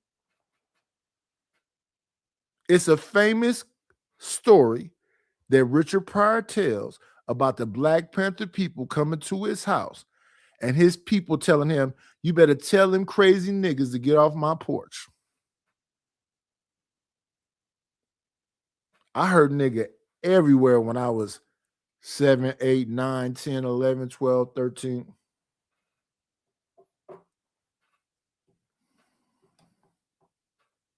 You can't trust them niggas. Rudy Ray Moore, Red Fox, LaWanda Page, that's Aunt Esther, Max Julian, Ron O'Neal, that's Priest from Superfly. It was everywhere. It doesn't always have to be negative. That's the part of it that people are going to have to deal with. I'm sorry that you want this point, but you have it. Nigga is not always negative. Term of endearment in a blaxploitation movie, it was never used as a term of endearment in blaxploitation.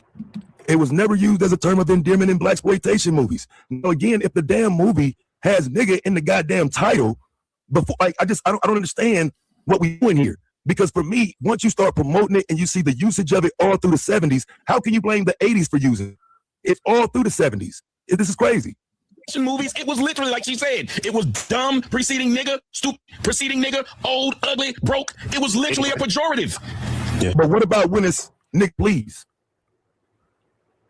Like again, I know you want to be right, but when somebody's saying nigga, please, what they saying is come down off of your high horse. It was usually In the 70s, you was cooning because you didn't got out of the hood. You didn't forgot where you from. It was usually used to let you not forget where you come from and how these people look at you. People would not send you out of the house without letting you know how these people look at you. And they look at you like this, so you might as well accept it. It was more about acceptance.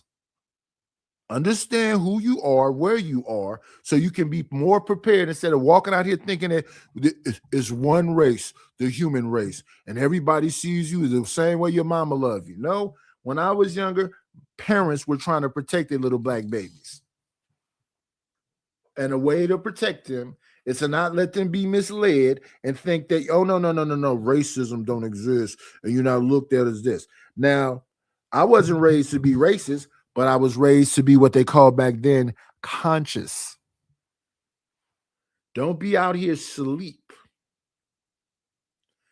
And that's how it was explained to me. But yes, I was called a little nigger child. And I don't think that they was trying to be derogatory towards me. I think they were trying to make me understand exactly how society sees me. And making sure that you understand how society sees you is not about tearing you down.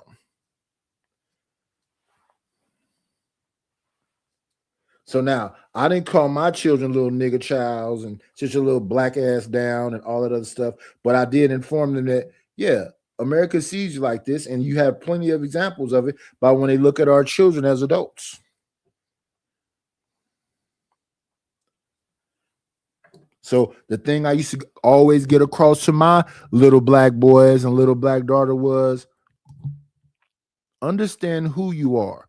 Because I was having a conversation with my older son and my younger son about anger management.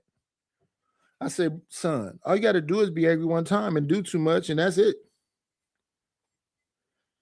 Am I telling you not to defend yourself? No, I'm saying if you're going to defend yourself, that's why we got you in these fighting classes, playing football, lifting weights, and doing all this other stuff so you can actually have some fight to give back if you're going to do it. But am I telling you to be the first one on the front line behind some bullshit? No. What I'm telling you to do is be prepared and understand where you fall in this world. But let's continue. What about something simple as Aunt Esther saying, nigga, please? Like, it's like, what are you talking about? What up, Ronnie?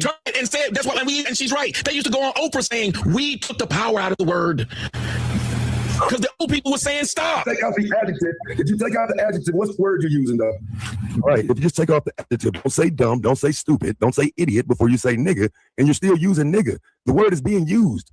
What are we talking about? And so I don't understand why they're trying to push this, because the further and further this goes, it's going to go down a rabbit hole. And I'm not making something up. They're saying you're a dumb. I understand, but if you take out the adjective you're using to describe the word, is the word being used or not? Whoa. Now, I ain't lie, y'all. Y'all was having, it was like a great conversation where I felt like I was learning. Like, it was going good. What the hell was that task? Did you just erase the fact that they said the word was being used, but it wasn't in a term of endearment? That's what they said. Whoa. Right, okay, so I don't know why this is so hard to follow. Because I wasn't trying to change any context. I was trying to further elaborate that they're using the word, and the more you use the word without the adjectives that you're... Yeah, it normalizes it.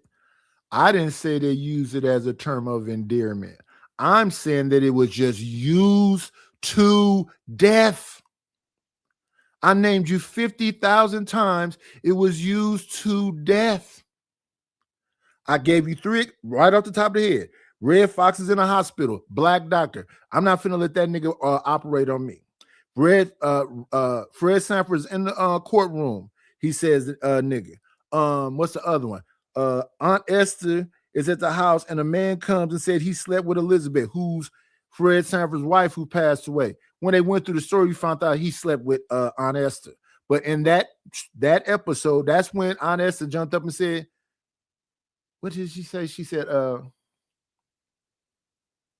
nigga, what did you say?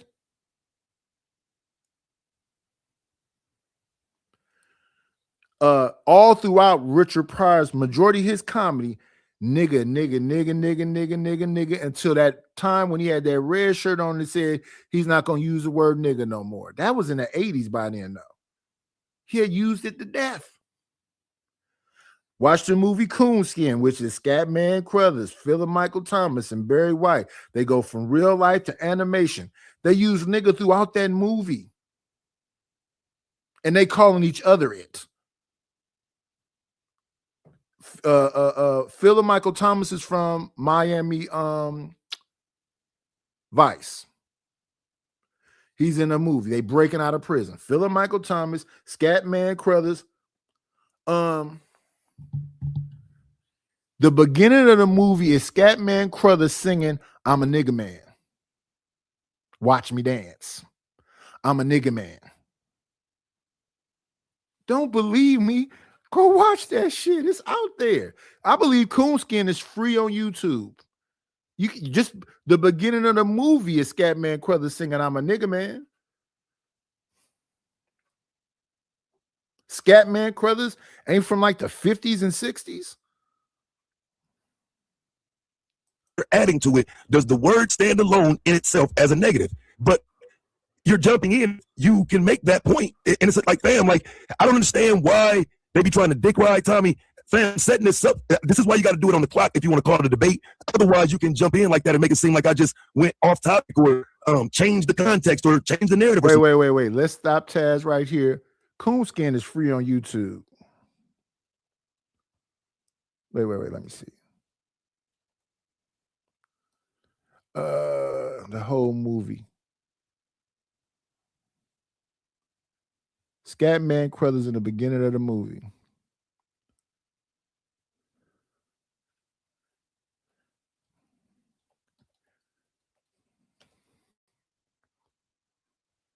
Right here. Scatman Crothers in the opening scene.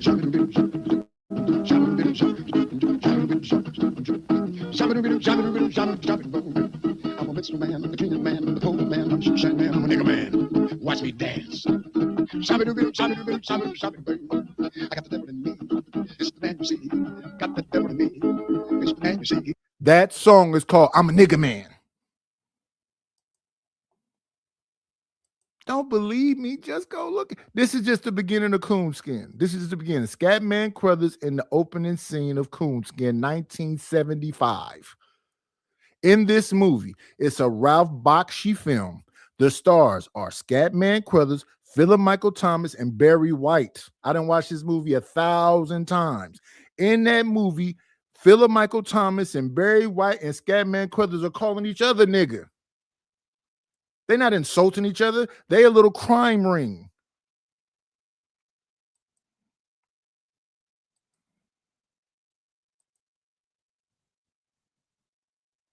Let me see.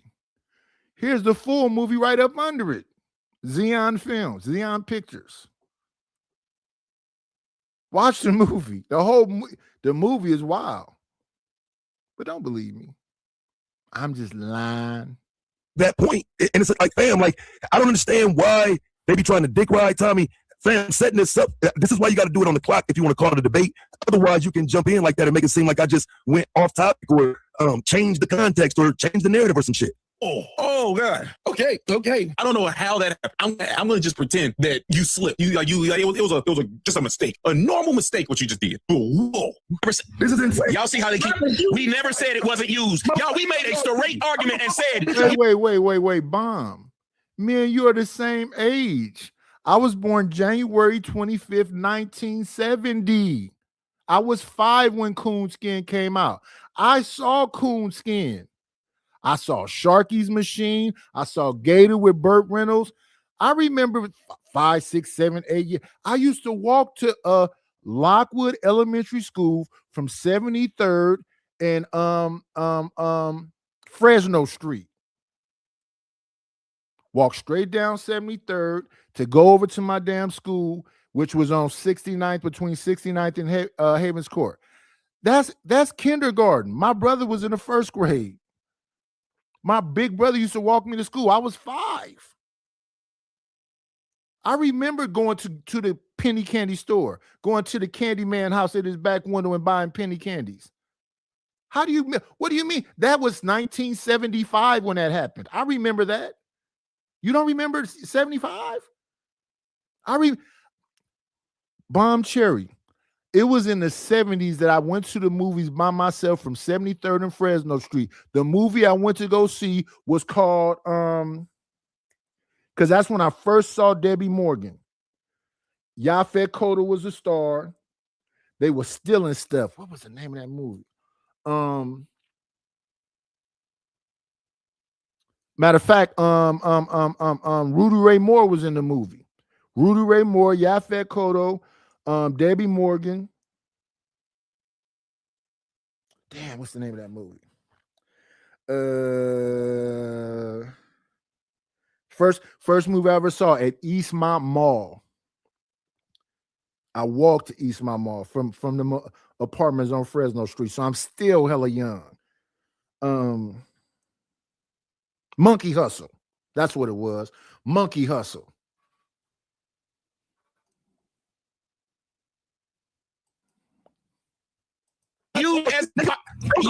Right. Now you see why I had to turn it up, because you cut me off and then you go to frame it as opposed to just simply saying. Matter of fact, my mother didn't have her accident until 1980. That's when my grandmother shipped me to my father in West Oakland.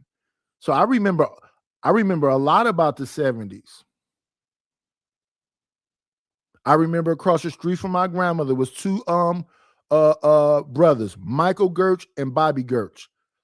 Bobby Gertz painted an abstract picture of me. I was like a half of a chicken and some other stuff. I was telling people about white flight and then black flight. I saw them white people leave our neighborhood. It was lawyers and doctors. It was Audis and Beamers and Benzes and stuff in the neighborhood where we was at. So I saw white flight first, then I saw black flight. Black flight happened after I was going from my grandmother's house, though. That was more like the mid 80s. Because when I was younger, I talk about taking the notes to the store. And it was black owners. The diners was black. The liquor stores was black. All that stuff was around there. When I in the 70s, all that stuff around there was black. I don't remember seeing Asian people running stores when I was younger, or Arabs. What do you mean I don't remember the 70s? I do. I had an afro. I got pictures of it. I just did a whole thing of my Uncle Roger's old house had panel board around it. They had them damn lamps with the wax drip. Matter of fact, let me pull that picture up. I just did this the other day. How can I not know it and vividly show you it? I said I'm doing AI art. You have to have seen this to know this. Where is this picture at?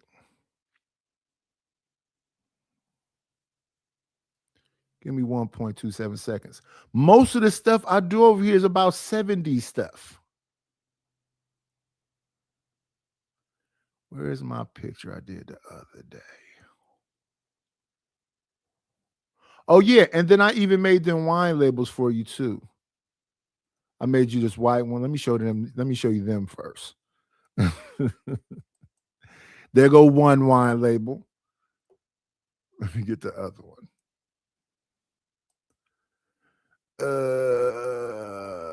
Images. Where's the other wine label? Because we did a black and gold one. They got a black and gold one right here. They got a black and gold one. Let me see. Oh, yeah, because you said you didn't want your face on them. I remember now. But it's about the same time that I made my uncle room. Because I remember back in the day, they had them 8-track things inside the stereo. You had the 8-track, the phono, and you had to twist the knobs for the stereo. It was like a big old, looked like a dresser. You can open one side up, is the phonograph. The other side is the radio where you twist the knobs. The other part is where you put the 8-track tape in. Then there was a little sand part in the middle where you could put rocks and plants and whatever else. Then on the other side, they had to use it like a little bar. I vividly remember all that stuff. Now let me find my other picture.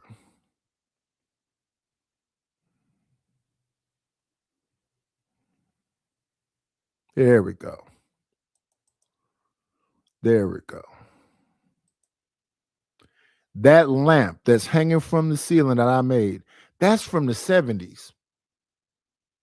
That black velvet panther picture in the back, that's from the 70s. This bar type of thing, I was trying to make it into that thing I was describing to you. But this rattan chair, that's from the 70s. We was listening to George Clinton, Parliament Funkadelic in the 70s. I was looking at Hee Haw and all that other stuff in the 70s. The Carol Burnett show and all that stuff in the 70s. Green Acres and all that stuff is from the 70s. What do you mean I don't remember my childhood? Get this out of here. Remove.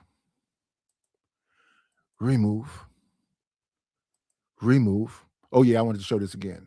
The 33 records, that damn bearskin rug, all that 70s stuff.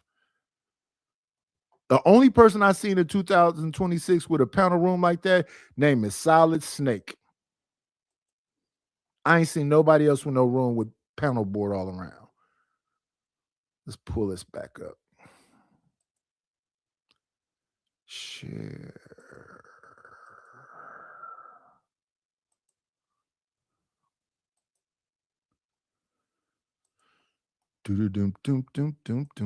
That's what's missing. My damn music ain't on. That's what's happening. It's too damn quiet up here. Get that damn music on.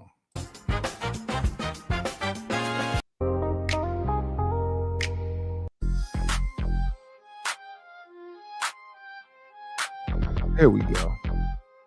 That's what we need.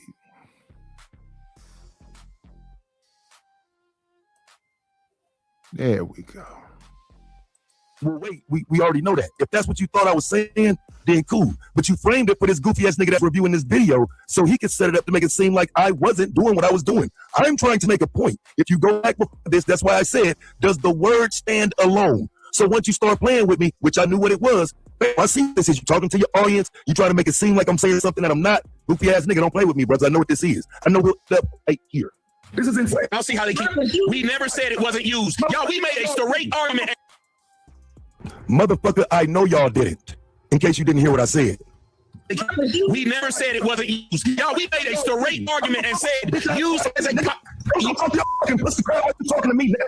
Don't talk to your pussy crowd like you're talking to me, right? And I didn't like it.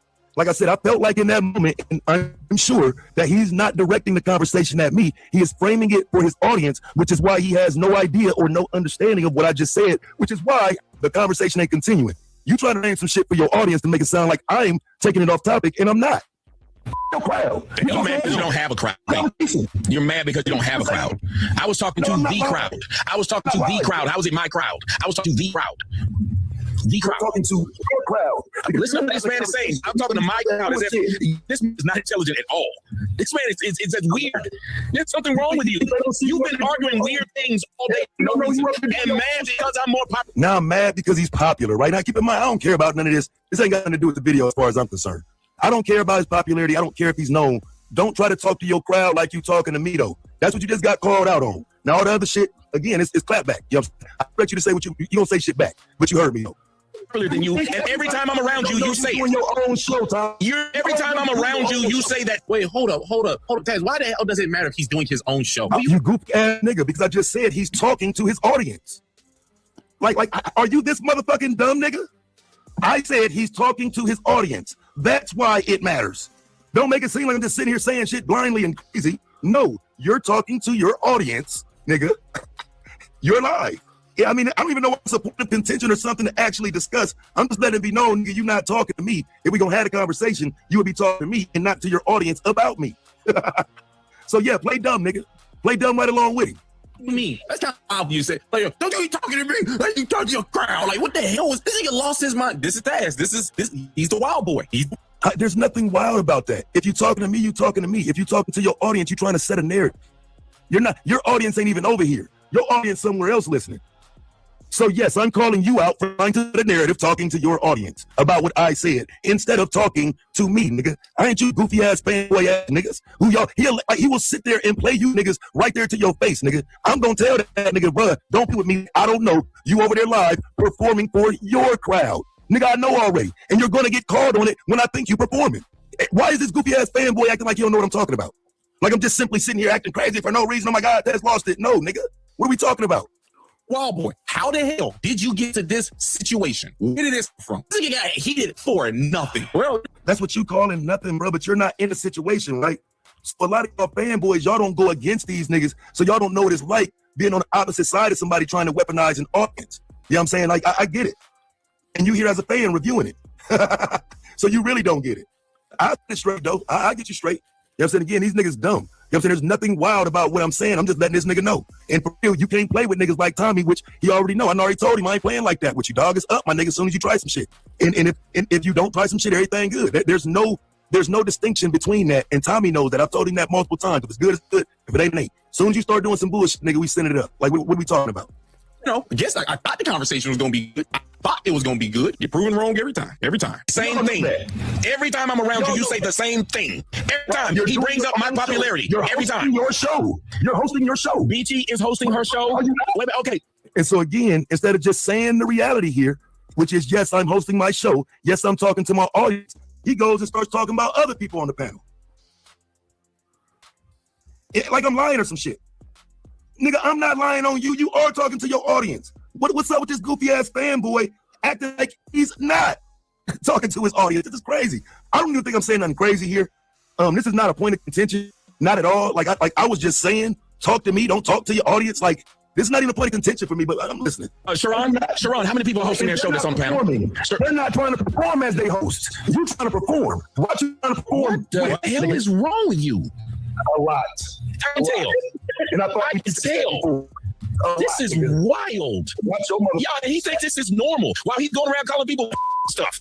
And disrespected you. It's not. And no one's disrespected you. Even when you sit up here acting like. And that is, he didn't disrespect me.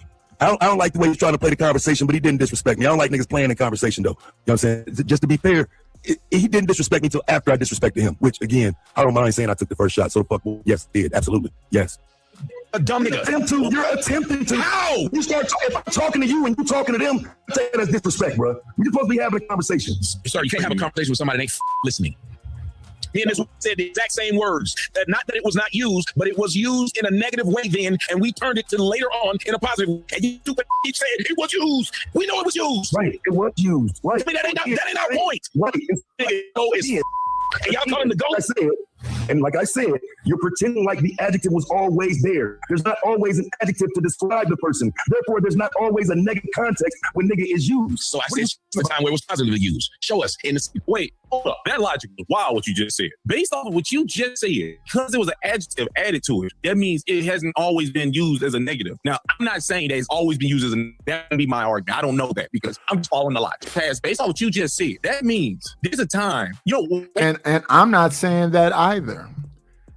See, what I'm saying is that the part about it being normalized, I said it as a pejorative and negative, right? Or something to let you not forget where you come from. So when I talked about Godfrey Cambridge, every time they use that word was to let you understand, I know you. I come from where you come from. That's what it meant. When they used to say, nigga, please, that was somebody being hoity-toity and above it. What's going on, Chalk? That was somebody being hoity-toity and above it. That's a fact. What I am talking about is in the 70s, it was normalized. Now, when people start talking about Sidney Poitier and Harry Belafonte and Sammy Davis, they was accepted by the white crowd.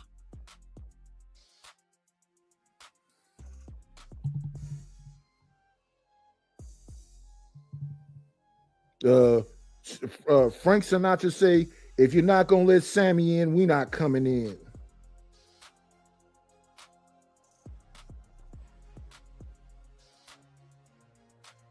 That's some more 70s shit.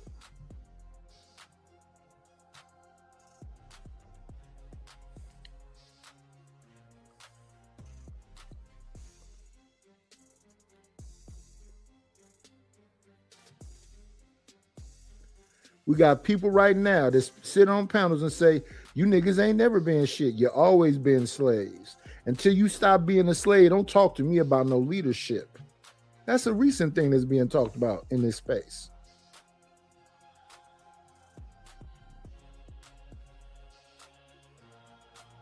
And here's the thing about me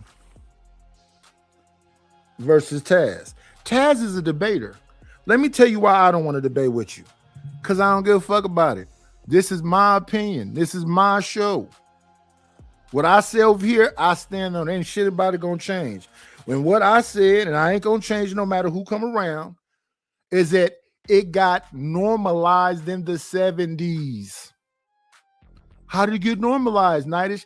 It was everywhere. TV, movies, records, comedy. It was everywhere. So if I'm in the 70s hearing niggas ain't shit, nigga please, what did you say, nigga? I ain't gonna let no nigga die, nigga. If I'm hearing that to death out of the mouths of black people, who normalized it? The rappers that came along later on and was imitating the 70s. Eazy-E had an afro. Why? He was imitating the 70s. Snoop Dogg got on a pimp suit and all this other stuff. Why? He imitating the 70s.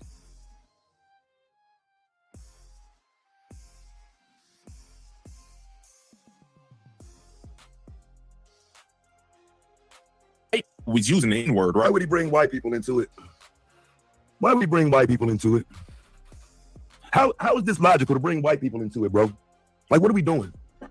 Like, what the fuck are you talking about, bro? When I say you just complete, I was willing to listen because it sounds like he's talking directly to me. Wait.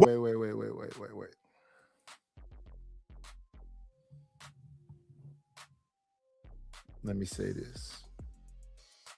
Because it's the same people here.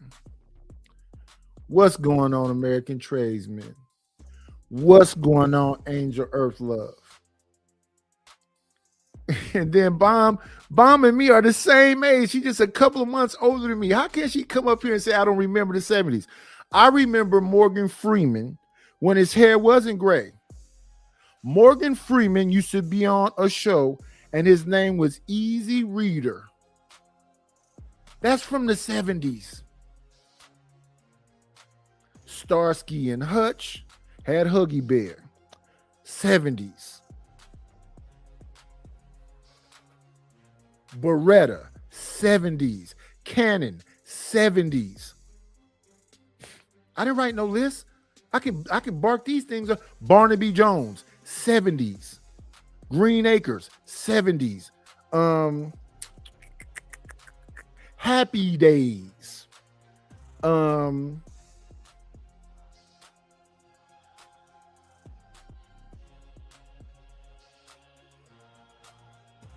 Soul Train,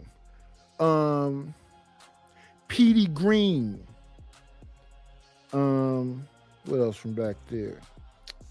Wolfman Jack, I'm Your Boogeyman, Earth, Wind, what? Why would I know? Again, January 25th, 1970. 1975, I'm 5 years old, walking to kindergarten. My big brother's taking me. That's 75. I went and saw Monkey Hustle when I was like 6. Matter of fact, let me see when Monkey Hustle came out. Told you who was in the movie. It's Yaphet Kotto, it's Rudy Ray Moore, and it's Debbie Morgan. Debbie Morgan was the first woman I fell in love with when I was hella young. Debbie Morgan played Angie on the soap operas. Her boyfriend name was Jesse. That's like from the 70s. It was Luke and Laura.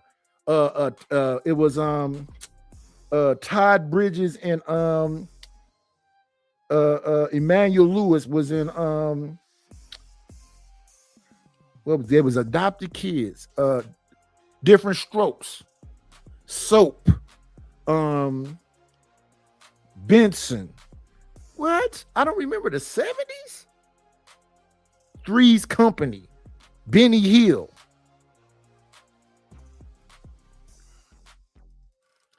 What year did Monkey Hustle come out?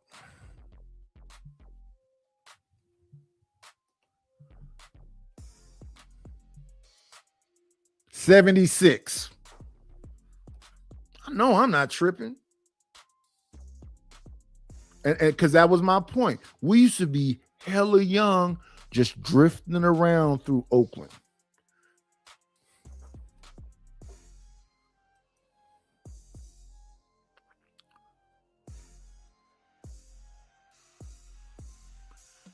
No, Chop. The conversation started off about who normalized the word. In the beginning, yes, you could say it was a pejorative. You mean when they was whipping us with whips? No, we're talking about the normalization of the word. And I explained, because I substantiated my argument, it was in TV, it was in movies, it was in music. I began this show showing you the beginning of Coonskin with Scatman Crothers singing the song, I'm a Nigga Man. I think Nina Simone got a song talking about nigga too. Give me a second. Nina Simone got a song talking. It was everywhere. Nina Simone. It doesn't have to be shown. Y'all on YouTube. You got to do is put in Nina Simone.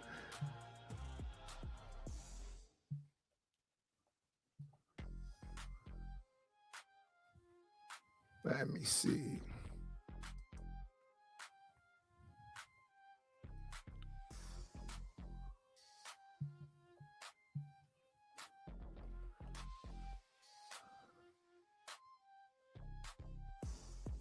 Nina Simone, Love You Nigga.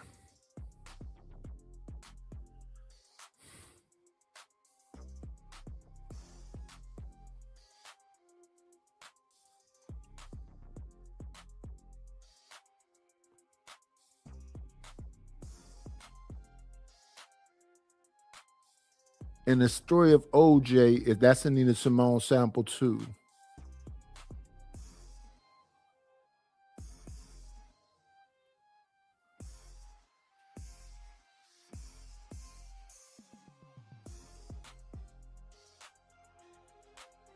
I don't remember it being called Love You Nigga though. I thought it was called something else.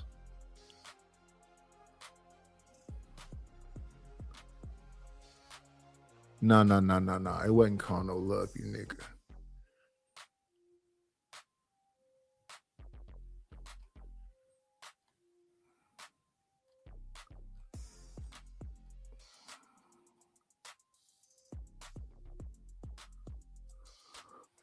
It wasn't called Love You Nigga. What was it called?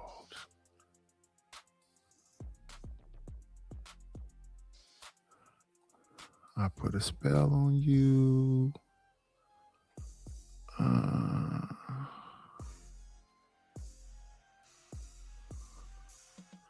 Oh yeah, the OJ song was For Women. I'm Sophronia, cause Let Us See, Marshall Ambrosius, I think Kelly Price, I forget who the fourth person was, sang that what was it called? For Women. And what is the song I'm thinking about?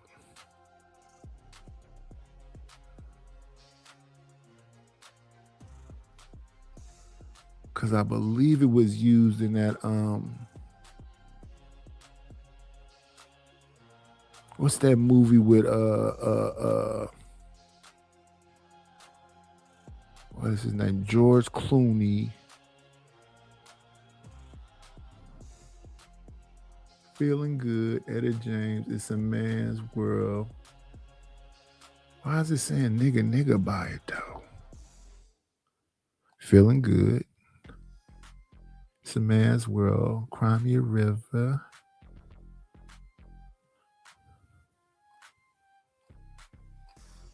Yeah, I can't think of it right now, but I believe if it's not in that movie, it's a heist movie, and it's a Nina Simone. Is it Pierce Brosnan or George Clooney? Let me see something right quick. Nina Simone, Strange Fruit. That's her singing Billie Holiday.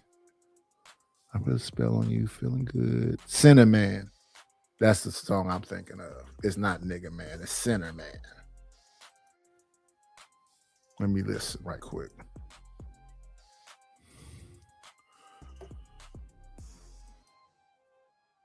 Yeah, Sinner Man. Wrong. I was wrong about that. It's Sinner Man. Why would white people come into play? What I'm saying has absolutely nothing to do with white people using the word at all. None. Nothing. Nothing I'm saying applies to white people. What are we doing?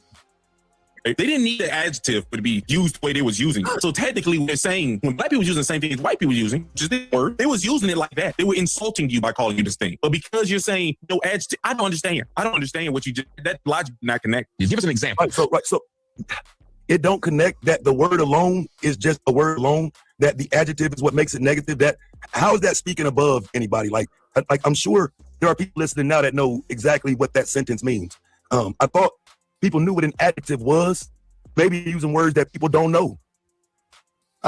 Maybe that's the mistake I'm making here, is assuming that everybody knows what an adjective is. Like, what's his name did a whole skit about it. His name is Richard Pryor. It wasn't positive.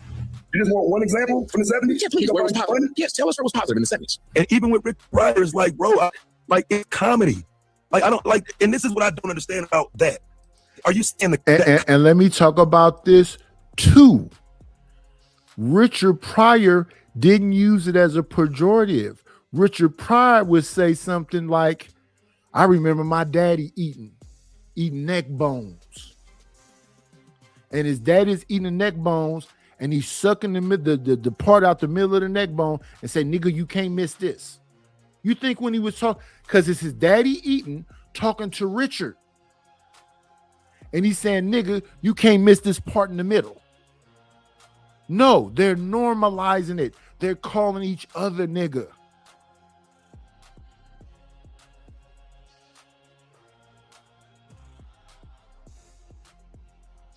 So they try to blame it. They try to blame it on the 80s.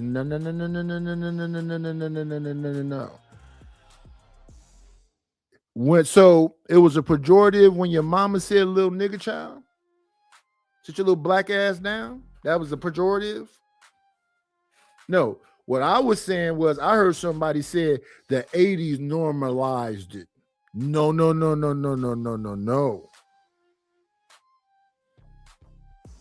And I'm not only referencing movies, whoever said that, I'm referencing documentaries, I'm referencing anecdotal experience, I'm referencing TV shows, I'm referencing records.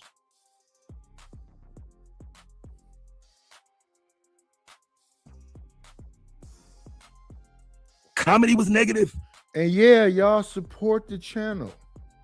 I appreciate y'all for being here. I need the watch hours, but you can support the channel in more ways than hitting the like button, because folks don't even be hitting the like button. And I think most of the people I see in this chat, I see all the time. The like button should be the easiest part. Let me look. How many people I got here? I got 28 people here and 15 likes.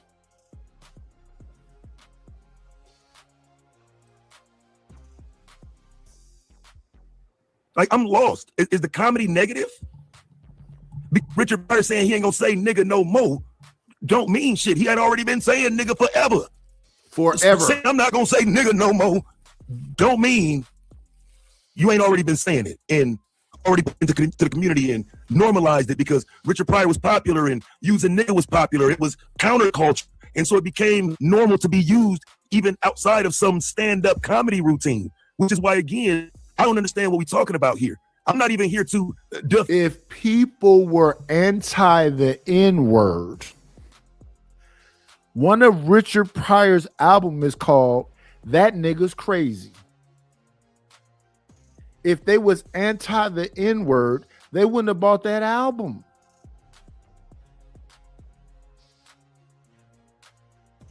That's one of his most famous albums. He has his finger at his hand like at his head like a gun, and the name of the album is That Nigga's Crazy.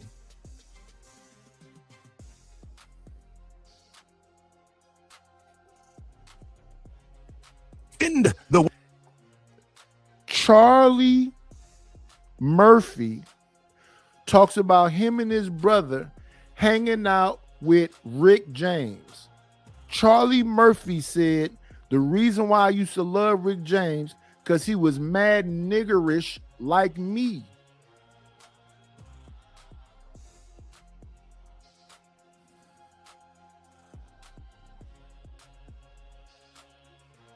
word or no shit like that, but it's just the principle. You're lying to yourself. The word's usage is already normalized by the time I get old enough to hear it. That's what I'm trying to make sure we understand. That by that time, black people is niggas. by the time I'm 7 years old, by 83, 84, yeah, black people is niggas, bro. What are we talking about? Not no goddamn late 80s. By the mid 80s, niggas was normalized and used to the point where NWA just popped out with it and motherfucker was like, y'all just gonna use it? Y'all just gonna do it like that? That's what we doing? You want me to go find you one example? I'm asking, okay, hey, y'all see what he just does? I asked him 2 times in a row. Yes, but I'm asking you, do you just want me to go get one example? And at that point, will you concede? Hey, this ain't that simple for me, fam. I don't feel like going dig shit up and looking for shit, but niggas are going to continue to argue after the evidence is shown. So I'm asking you, do you just want one example? It's that simple. Just give me an example of when it was positive. He won't do it. And I'm going to have to go find you one. You shouldn't have to find that shit. I didn't have to go find it. I got to find because if it was so prevalent, you could know it. Y'all, if it now it's prevalent. I see how the goalpost continues to move. A new word has been introduced to the sentence. Now it's. I'm saying it was prevalent in the 70s. Hollywood, music, and everyday people, anecdotal experience.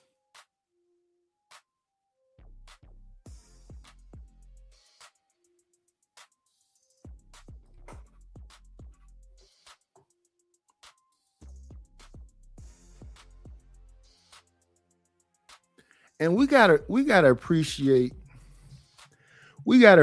some of our actors and actresses that we don't be remembering.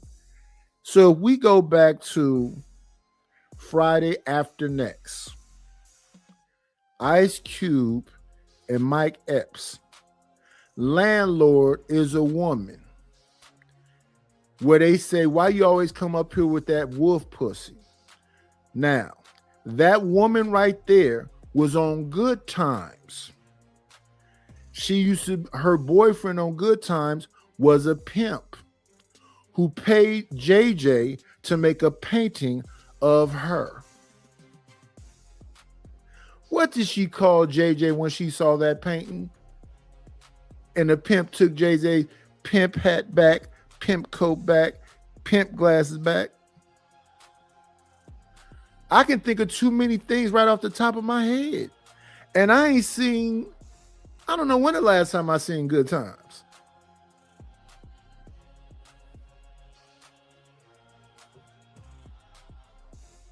Prevalent. Just understand what it is people are talking about here.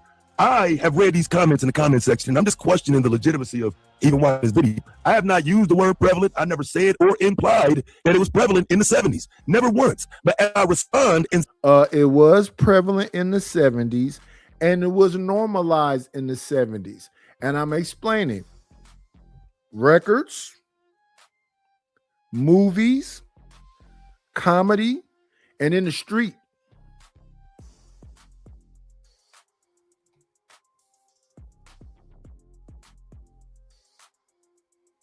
and say, okay, cool, I'll go get you an example. Now it's prevalent. So prevalent, you know it. Don't get scared now. If it was so prevalent, you know it. I didn't say prevalent. I didn't say prevalent. This is what bomb. Isn't that what you and I were arguing? That's a bomb. And the way you do that, so we're at 35 minutes. The way you fix that is you go right here.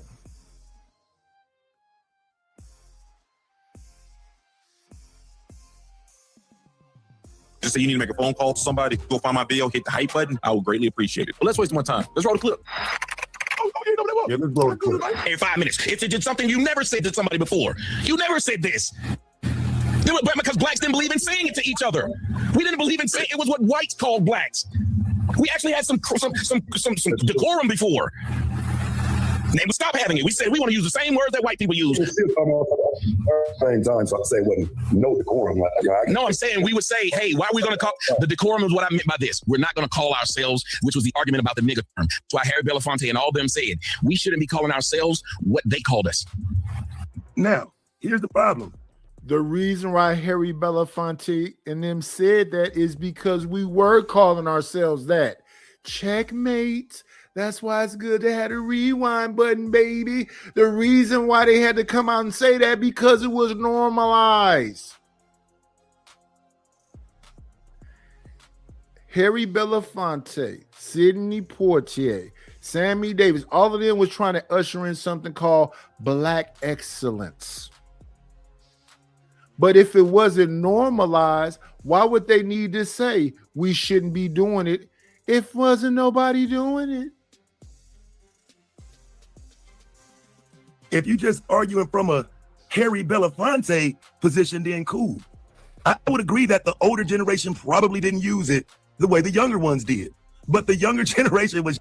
I just got through naming old people. Red Fox, Rudy Ray Moore, Richard Pryor. There go 3 for you. Scatman Crothers in the beginning of Coonskin in the 70s. Song is I'm a nigga man, watch me dance.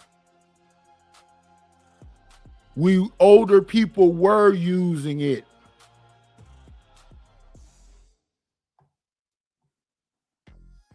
Using it. We made nigga very popular in the late 80s. The late 80s, right? Now, that's my argument. It was made popular in the 70s.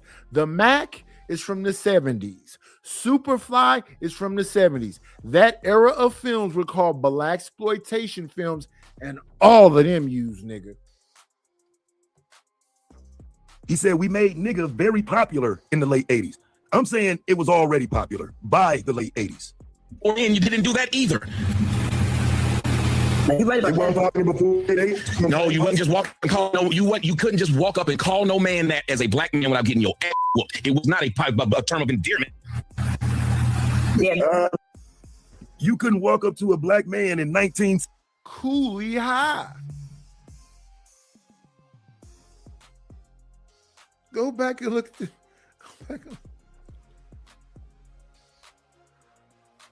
and I love, and see, that's the thing.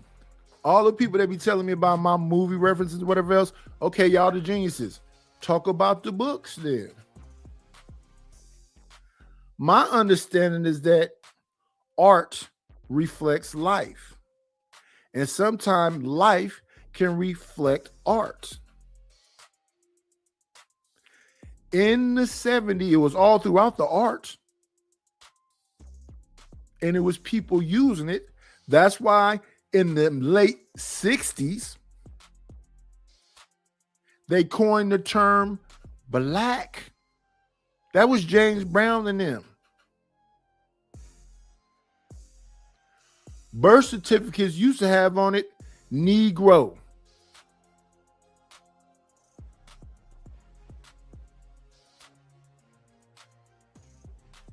$7.9 and say nigga without getting your ass whooped. I'm calling cap. I'm calling cap. Walk up to a nigga in the 70s. Walk up to somebody in the 70s and say this and not expect your ass to get whooped. I mean, that's easy to say because it's not there in this moment, but I'm saying.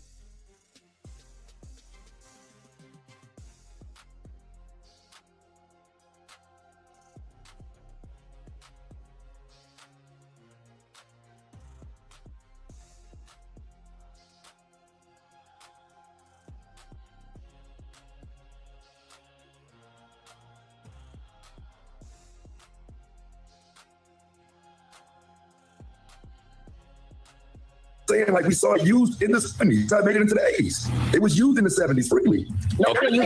Yeah. Right now you heard what I said. It was used freely in the 70s. And again, you know, Wait a minute. I was agreeing that Donald Goins and Iceberg Slim had a field day with the word. But y'all know this very famous book called Huck Finn. What did Huck Finn call Jim?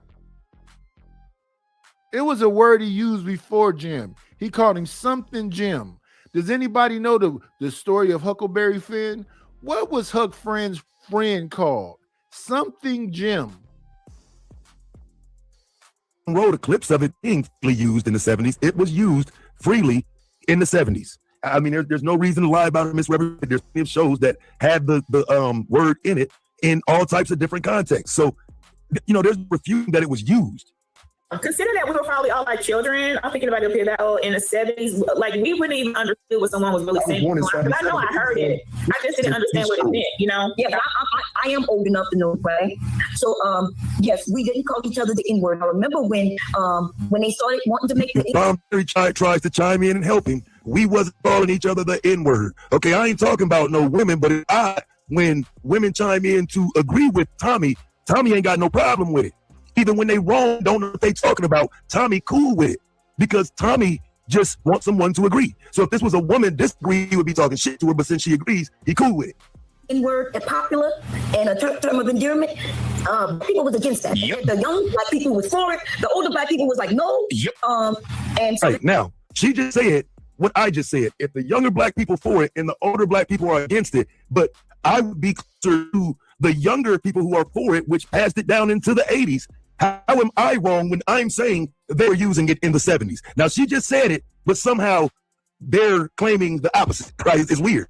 For it, the older black people was like, no. Yep. And so that was, and they even went on Oprah and all kinds sure of things. did. He went up to prove that we're going to make it a tournament of endearment. We saw that happened. Because if you think about it, yeah, they came out and had to say, he's right, they came out and had shows. How do you explain the exploitation era in this word being all over these movies freely? That was us. Oh, okay, wait a minute. Are you saying that was a term of endearment? Those movies, they would say, dumb nigga. Is that what you said? Right. Or you just know the word, period. We know the word. Yes. No, he's saying is we understood the word, but it was always used as a pejorative.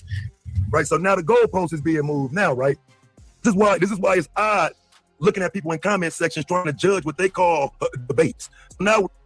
So the argument was who normalized it, and that it was older people telling younger people something. I was literally 5, 6, 7, 8 years old, hearing the word all the time. So you're saying that my parents wasn't old?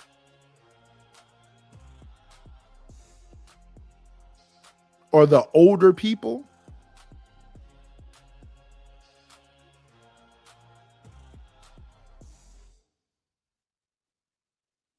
People that was born in the 40s and 30s was young people in the 70s?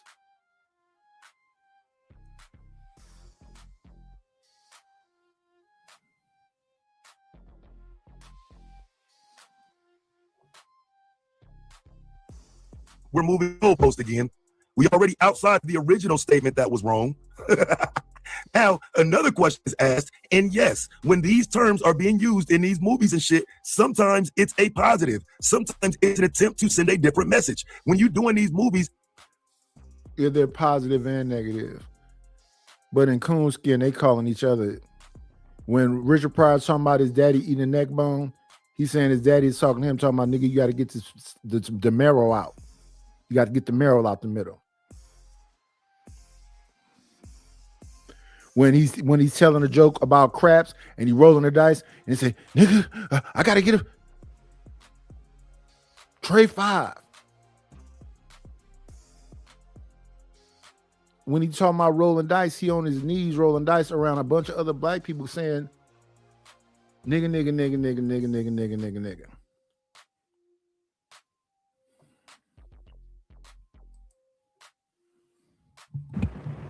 Right. Like she said, we didn't say prevalent, Tommy.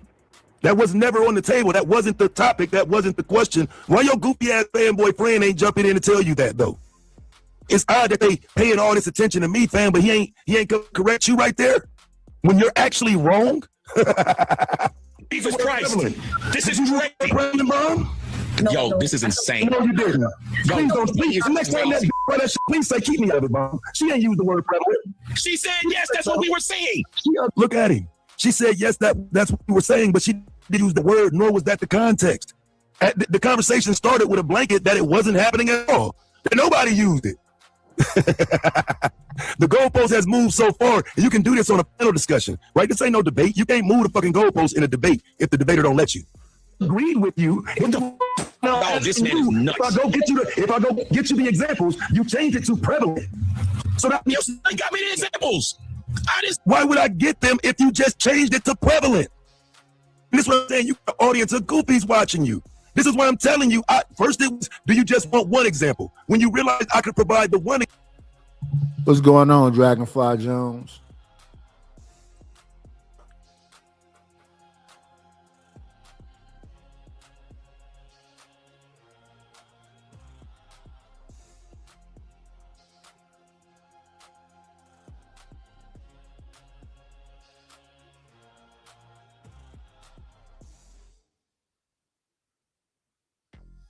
A lot of times, all we was doing was imitating the elders. And that's why I say when they try to put it on the 80s. So again, January 25th, 1970. By the 80s, I didn't listen to a whole bunch of Richard Pryor. I didn't sing Superfly. I didn't sing the Mac. I didn't sing Tar Baby. I didn't sing Trouble Man.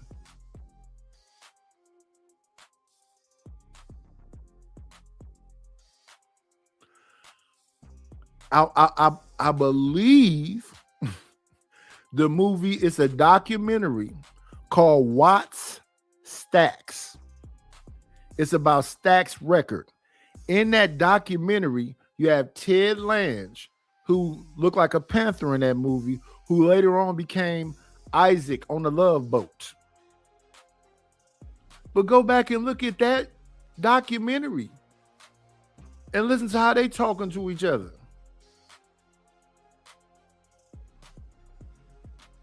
We don't listen. I don't want to have no debates with nobody. This is just my opinion. And no matter how much you yell at me and tell me all this other bullshit, you're not going to change my mind. Not about this. Normalization means it's everywhere.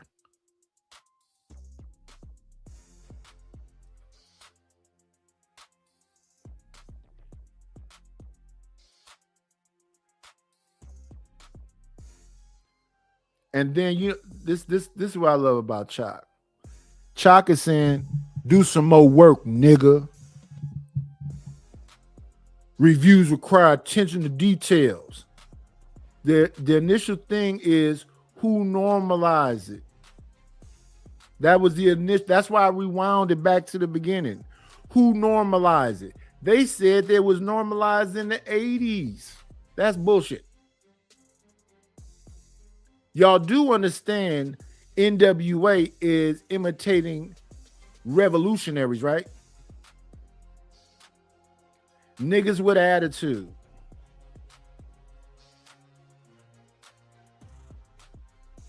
A bunch of that stuff from those NWA albums is Parliament Funkadelic, James Brown, and blaxploitation references.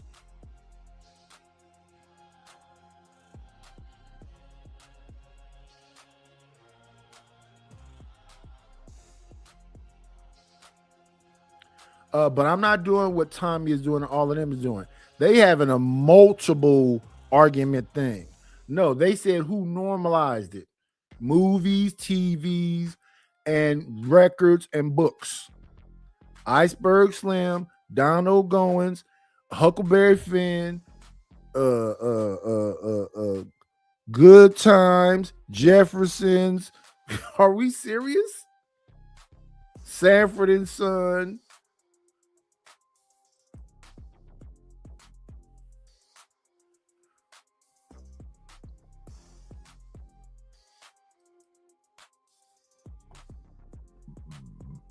Example, you tried to flip switch the language and say prevalent. So when I give you one example, you can say, well, that's not prevalent, but I caught you before I go get the example and call you on that. Now y'all get to play dumb. Are you kidding? Because again, if I just go show the one example that you claim you wanted, you change the context to, well, it wasn't prevalent. Stop you from getting them? But I asked you to. Right, but prevalent changes the context. No, I asked you to get them. You ain't got, why do you need to just get them? So how many? There is no them. I said one. I said one. So how many is Just let me one. Just let me one. Yeah. Just find one. Got you. I'll get you one. Say less. I hate 7 shows for that reason. So I'm gonna go get you one. It won't take that long at all. Now, here's where I ran into, right? Because of the framing issue, I really wanted to get down to the bottom of the point I was asking in the first place. If you say nigga please, is that negative? I'm saying it's not. If they're saying it is, we're not gonna get anywhere. So that's where I'm confused. Now, here's what nigga please meant. Nigga please meant 2 things that I know. It meant you're lying. And it also meant don't forget where you come from. How does nigga please mean don't forget where you come from? It's still referencing lying. So you went to college, you can articulate yourself a little bit better, you have nicer clothes, you moved out of the so-called hood, and then you come back telling your grandmama that raised 12 children, she wasn't educated and she was a slave. But she raised 12 children uneducated. How that work? And a lot of them on property and all this other stuff, how that work? Because she's supposed to be this dumb slave woman, right? So those conversations used to go on. And what was people reference to that? Nigga, please go sit your ass down somewhere. You're not better than anyone, even though you surpass them financially, education-wise. As OJ song reference, light nigga, dark nigga, rich nigga, poor nigga, still nigga.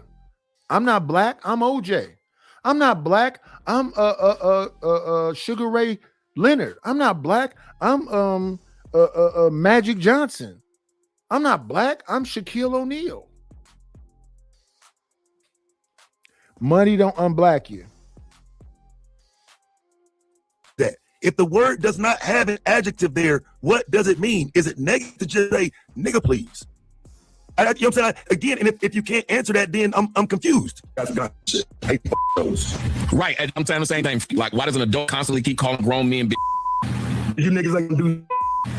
He ain't gonna do shit. You ain't gonna do shit. I don't That's know. why. I'm guessing That's why. What? That's why. Stupid. That's, I don't know why you're reading that out loud. Don't read it out loud. I wanted to. You want that? Wait a minute. Because I wanted to, and you ain't gonna do shit about it. Well, no. Same thing you said. I wanted to, and you ain't gonna do shit about it. Because I wanted to, and you ain't gonna do shit about it.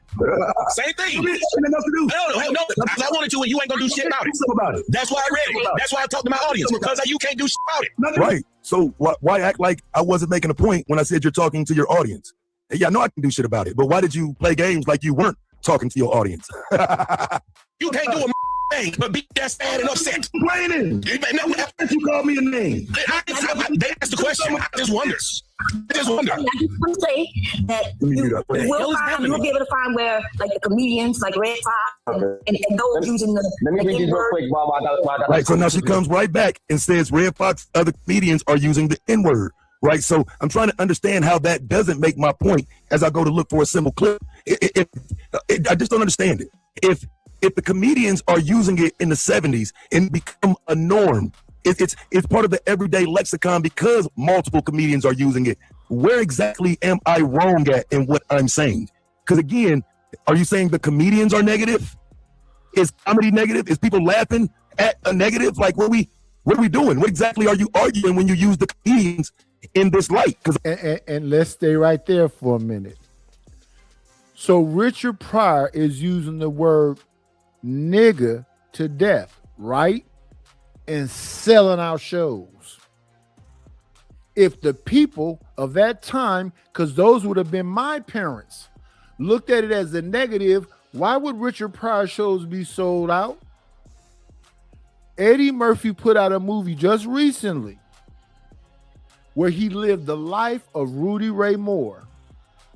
Rudy Ray Moore went on the street to bums and alcoholics and drug addicts and listened to them and became this character named Dolomite. Dolomite used nigga like it was going out of style. Did Dolomite get rich? Sell out? Or what are we talking about? If you right now, here's an example. I give y'all a current reference of some nigga shit. I'm asking audience, support the channel, y'all. Hit the Cash App, hit the PayPal, hit the Venmo. Just recently, audience, we got 35 people here. Drewski hosted the BET Awards. Drewski, this is a question about morality because all y'all are super moral. Drewski said, Young Miami's Spin That is the song of the summer. When they played a clip from Spin That at the BET Awards, did you see all them black people jump up? Here's what Spin That says. Where all my scamming ass niggas at? All my boosting ass bitches at? Go in your Goyard bag. Can the average person afford a Goyard bag?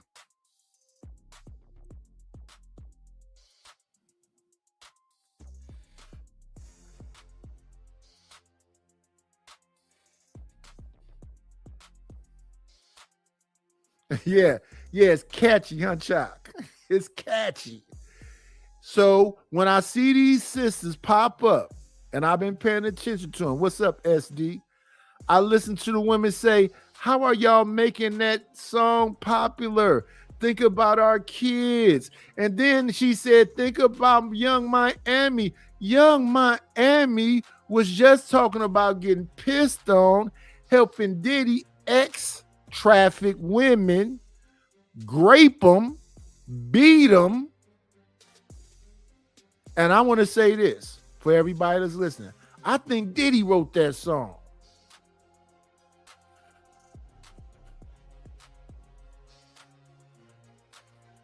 I thought Dragonfly been here forever. He just popped up.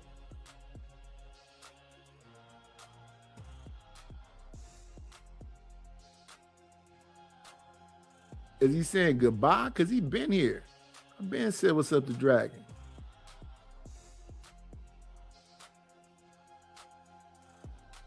Let me see. Oh no, he just got here at 4:47. Okay.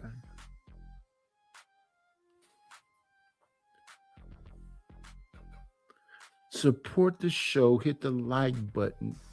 And then she made a little money pile and put Nightish One. But it's also paypal.me/IDL. And it's also at Nightish One for the Venmo. So you could do the Cash App, what is $KNIGHT, or you can do the PayPal, which is paypal.me/IDLNO, or you can do the Venmo, which is at Nightish One. They all work. You just gotta spin that shit. Spin that shit. Spin that shit.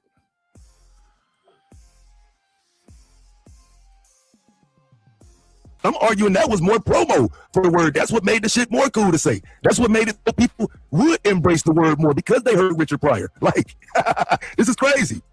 Kim West, what did Tommy go? Thank you so much, Mom. What did Tommy go and talking down on wigs? I will argue women wear more wigs than they did when he started 20 years ago. And these ago. women so goddamn weird. That woman in the comment section of this video talking shit about me, but she got an issue with Tommy. These people weird hell, fam.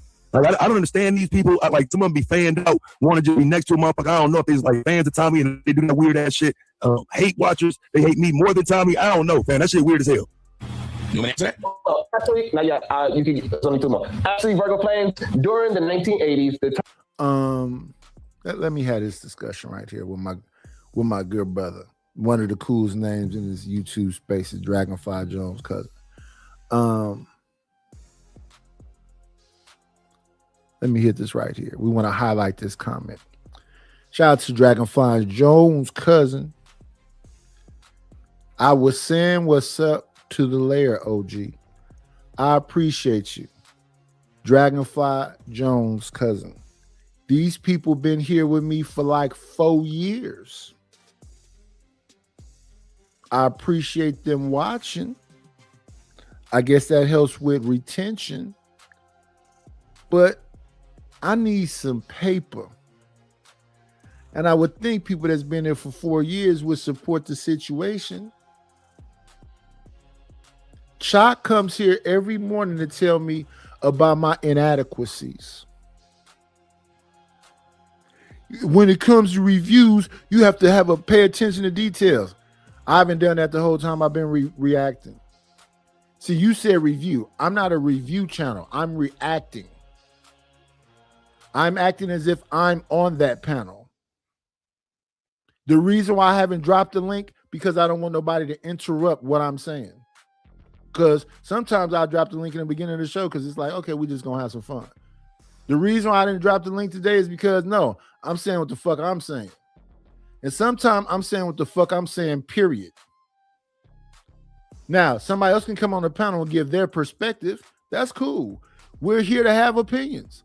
But what I'm not going to do is debate with you because I don't give a fuck. That's what you think. And that's okay for you to think what you think. But no, Chalk comes up here every day to talk to me about inadequacies. I'm over there talking on Sharon panel because Sharon says he welcomes me over there. So I pop up every now and then. And I'm just saying my opinion. I don't want to debate. I don't give a fuck about what a negative motherfucker got to say about me. That's why I don't want to debate with him. Niggas ain't shit. That's what you think? Cool. Stay right there. You ain't never gonna have no nigga child? Cool. Stay right there. I don't want to change your mind at all. Do all of the shit. So I'm over there talking, and then the ex-work wife want to bark at me. I don't give a fuck about what she says, period, ever. You ain't never heard me sit over here and go, oh, she said, no. And all you niggas that get excited about it, that woman is a grown woman. She could do whatever the fuck she want to do. Why do you even give a shit about what she's saying at all, period? And I think that's what people be getting fucked up over here about me. When I'm talking, I'm just talking about what I'm talking about. And then you have people to go, it's not all about you, Nitish. To me, it is. Why the fuck would it be about you? Because to you, it's all about you. That's why you talking to me like I'm your motherfucking son.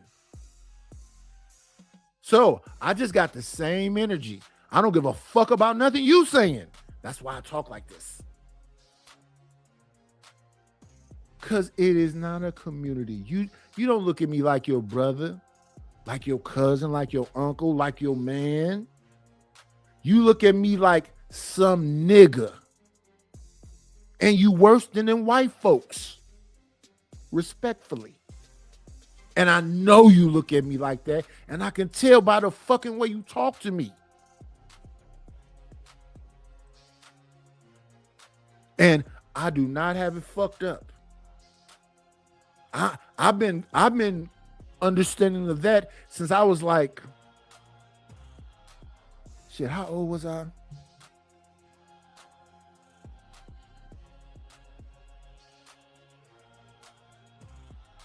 '70s still. I had to be like 7 or 8. 7 or 8, somewhere in there. I've been understanding that since I was like 7 or 8. I am not confused at all about motherfuckers who spend all their energy talking about it's something about me that they don't fuck with. Now here's me. There's not something about you I don't fuck with. I just know how dangerous you motherfuckers are. I love my people.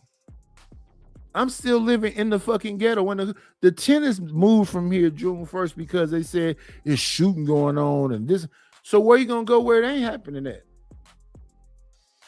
Saliandro, Hayward, Stockton, Bakersfield, Fresno. Where you gonna go where it ain't happening at? I hear people talking about Detroit, Cincinnati, Chicago, New York, Connecticut, Mississippi. Where you gonna go where it ain't so-called nigga shit happening? The song back in the days used to say, nowhere to run to, baby. Nowhere to hide. You got to submit to the God. You got to submit to the Son. You just have to accept that I'm a granule. I'm insignificant in the grand scheme of things.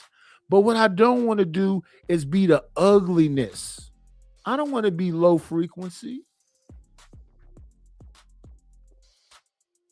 Y'all take this shit seriously. And I always love the CeeLo song. I remember when I lost my mind. It was something real special about that day. Losing your emotions has an echo in so much space. Does that make me crazy? Better stop living in your emotions because you're going to always be easily triggered. You got to be able to wiggle out and think. But you got to have, good weapons to think with. You think I'm up here arguing against Bomb Cherry? I like Bomb Cherry. I'm not arguing with her. She has her perspective.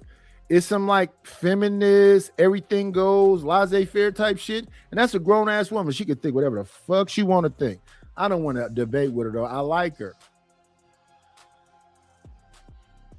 People always give me, oh, you got a problem with me. You think I'm indifferent. I don't give a fuck about you.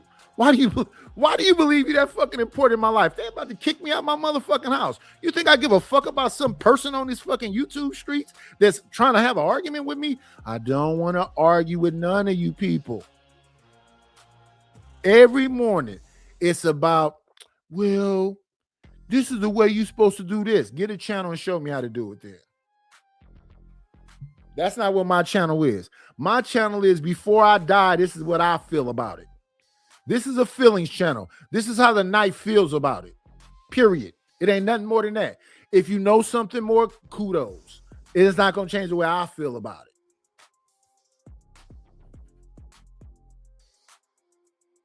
No, Dragon, you cool. But yeah, on my channel, it's about me. I'm telling you about how I feel about it. Now, you can come up here and talk about the way you feel about it. I'm not going to cut you off. As y'all seen, Ruthless Truth goes on tangents. I don't cut him off. Lord ADS can go on a tangent. I don't cut him off. Ray Midnight can come up here and go on a tangent. I don't cut him off.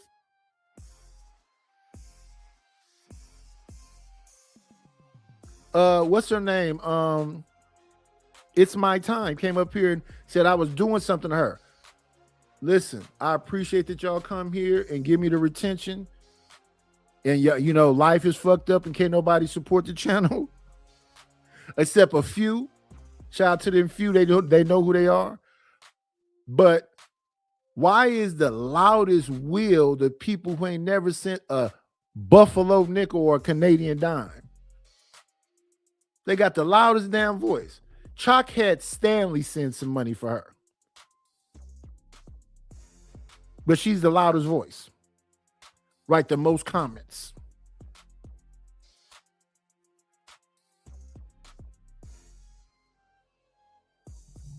I don't be trying to alienate people, but I want people to understand. I'm not going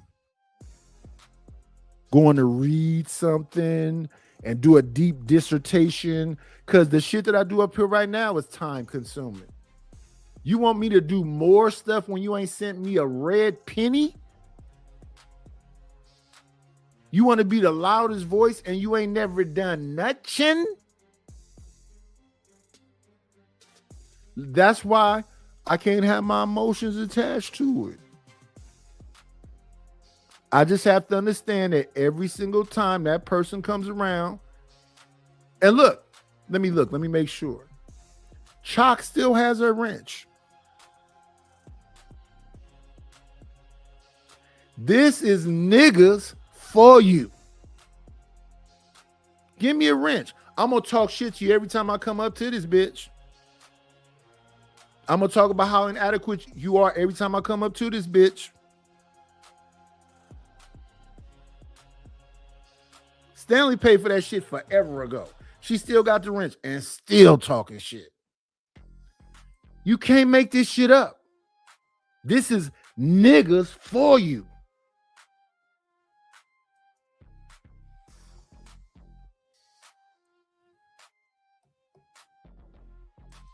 Now I'm going to ignore her. Term coon was used as an extremely offensive anti-black slur. Argue with Google. Chicago Rilla, get 5 wildest wake-up show memberships. Thank you so much. Let's see if we can get another 5 memberships so we can get 10 for the day. That would be awesome. Somebody can provide that all one at a time. We Are Black Nation. Was William O'Neal a coon or not? Go ahead, Bob. I interrupt you. We go back to William O'Neal. Definitely was a coon. I just want to say, so you will be able to find where, like, Red Fox would say the N-word, and although, you know, the black comedians would say the N-word, but in our community, those were fighting words. You know, like, that's what I'm saying. Like, I don't understand how you get both sides of the argument. If they're being said and it's normalized as being said, or they also fighting words, it's crazy. and the elderly people definitely didn't like that. So we wasn't using those terms back then. But the reason Red Fox became so big is because of those words that we were using that you in society. You know what I mean? That's why there was in society. We are talking about a counterculture. And there is the episode where Red Fox was at court and he used it. There's an episode where he's in a hospital and he has a black doctor and used it. I named all of these. I don't have to look them up. I remember them. And I ain't seen Sanford Son in I don't know how long. Red Fox has an unforgettable face. I see. The crazy thing about me is I see people that look like people, and I go, that motherfucker look just like a young Red Fox. Or that dude look just like Richard, or that, and it don't have no relationship to him or nothing at all. Like back in the day, we are so much like sheeple. I'm gonna reference something. Keith Washington, Eddie Murphy, and Clifton Powell. Keith Washington when he did Candlelighting You with Shantae Moore. Look at his hairstyle. Eddie Murphy when he did Boomerang. Look at his hairstyle. Clifton Powell. They used to think that them three dudes was the same dude. Dark, the slick back, process hair, little. They all had a black. They all had a similar look. Another thing, I be talking to people, I be like, "Do you know Caribbean Queen?" And listen to the music. Isn't that Billie Jean? Billie Jean, Caribbean Queen. Listen to the music. Isn't that both the same music? Dun dun dun dun dun dun dun dun dun dun dun dun dun dun dun dun dun. That's Caribbean Queen and Billie Jean. Like I was telling somebody that Lady in My Life is Lady in My Life. It's Albie Shure's Night and Day. It's Immature's the song that Tell Me Is It Love This Time. And I don't listen to these songs all the time. I can just hear it.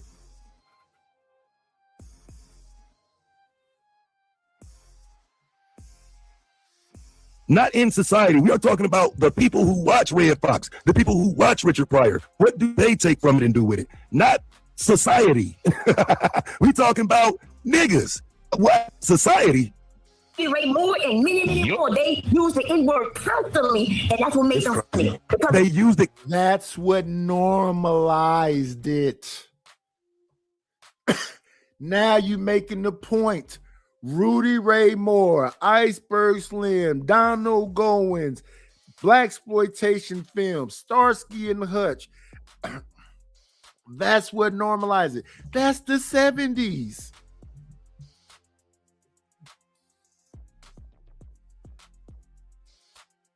Yeah, I got to ignore Chalk because Chalk is close. You know, it's disturbed people in these YouTube streets. It's disturbed people in these YouTube streets. I don't want to be disturbed also. So I have to, you know, protect my energy. I don't want to be low frequency with Chalk. I say good morning to Chalk. I try to stay positive with Chalk. And she just write sentence after sentence of fuckery. Chalk does it. Reese does it sometimes. Sugar Bum does it sometimes. Sin 7 Sin does it sometimes. It's like, I don't know. Shout out to the motherfucking shout outs though. Thank you for the money. Cheese, Betty, the dough. Buddha, scratch, Skrilla, paper. Thank you to Stan Autry for supporting the show. I appreciate you. I appreciate you. I appreciate you.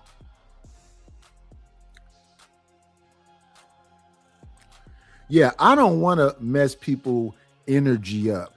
I don't, because I'm up like late at night when I do this stuff. So I'm like right before Sharon come on.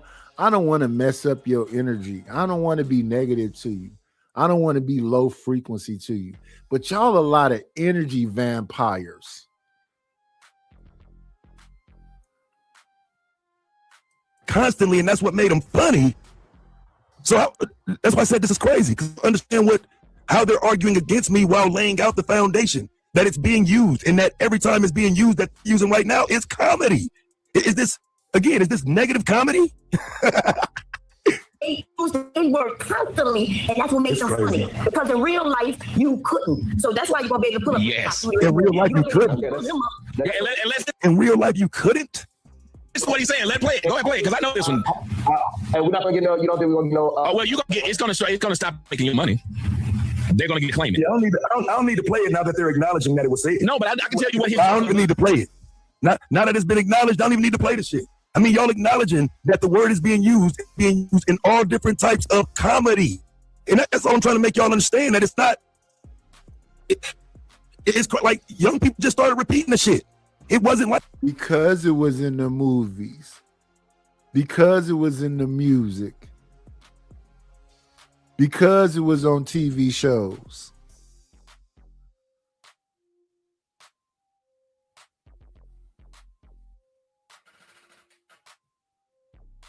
Like people want to say, her name wasn't Estelle Roll, her name was Esther Roll. Okay, you know who I'm talking about, Florida Evans from Good Time.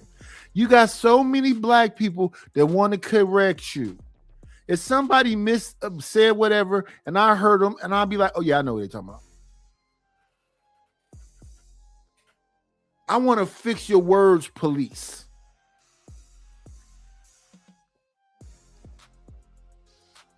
Nice, we know you old man. You 56, you up late at night, you doing hours of shows, whatever else. Get a job, nigga. I'm like, damn, why so mean? Energy vampire, miserable motherfuckers. I just got through saying hello to you. I just got through saying good morning to you.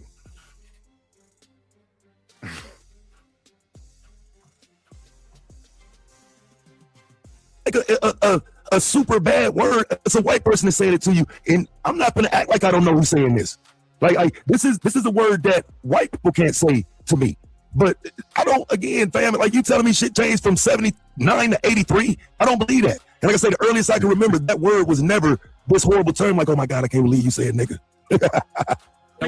I remember Richard Pryor used to make fun of himself. And you know, white people call guys whose name was Richard, Dick.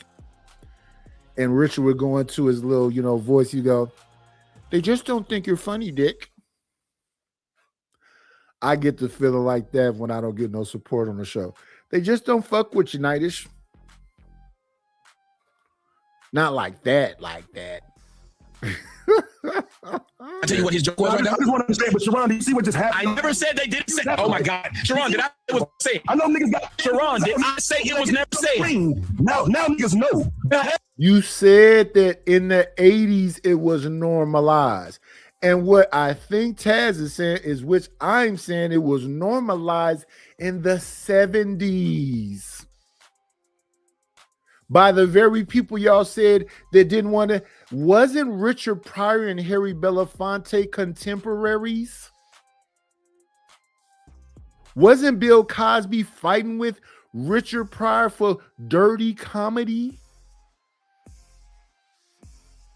Now, Richard Pryor's predecessor was Eddie Murphy. Eddie Murphy has a joke called Flim Flam Filth, where Bill Cosby called him and told him his act was too dirty. Richard Pryor said, is they paying you for it? Right? So understand where this is taking place at. This is Bill Cosby and Richard having a thing, because initially when Richard came out, he was trying to do Cosby. But you know when he was trying to do Cosby? In the 60s. And then right about that time the hippies jumped off, which I think is about 68 or something, when those fires was happening and Richard Pryor had to get on stage and said, say it loud, I'm black and I'm proud.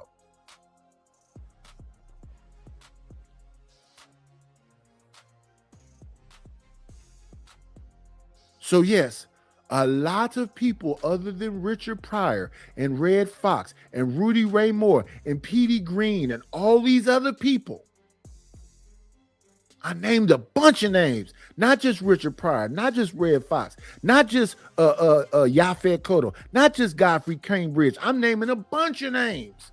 Yes, there were some people there that didn't agree with it. Sidney Poitier, Harry Belafonte, few of them.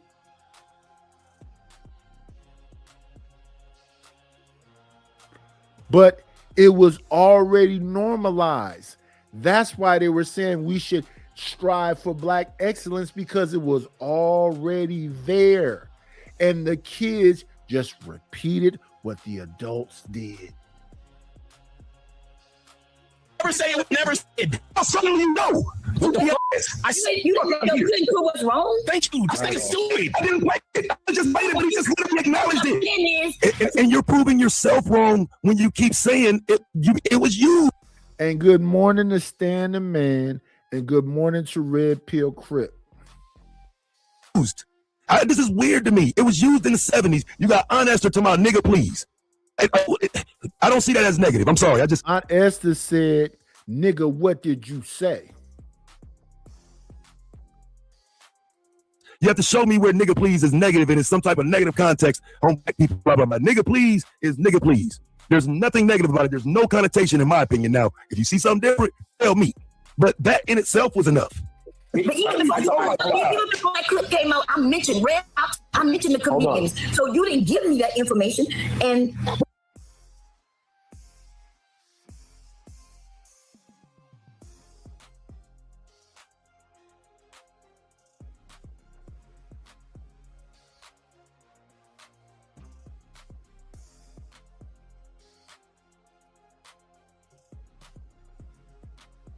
damn, that's crazy. I'm sitting here talking about how much I don't like Richard Pryor and how much I don't like 70s comedy. So if anybody would not know or not have an actual problem with telling you fuck that comedy is me. But for some reason they're trying to make it seem like that comedy was a negative. And I don't agree. I just don't think you can move that comedy that was loved, appreciated, laughed at as a negative, all while telling me I'm tripping for saying the word was accepted within black people and black culture. Because again, I ain't really arguing society. I don't know why she threw society in there. And again, I don't know why our host here ain't jumping in. It seems like you got some issue with me. That's crazy. Yeah, I know them. I mean, them y'all people, fam. I'm not really a comedy person. You know what I'm saying? I'm not really a comedy person. I don't really like all of that comedy, especially like that 70s shit. I think they was doing too much. But with that being said, I'm trying to understand how you disconnect all of that from. And then as far as like the comedy from back then. So if we take Richard Pryor, for example, I say go look at a movie that I think is embellished. They couldn't show you the real, but look at what they did show you. about Richard Pryor's life in Peoria. Grandmama running a brothel. Mama was one of the prostitutes. Daddy was extremely violent. Then he gets to Hollywood and get a bunch of money with the childhood traumas, and they give him cocaine and white women.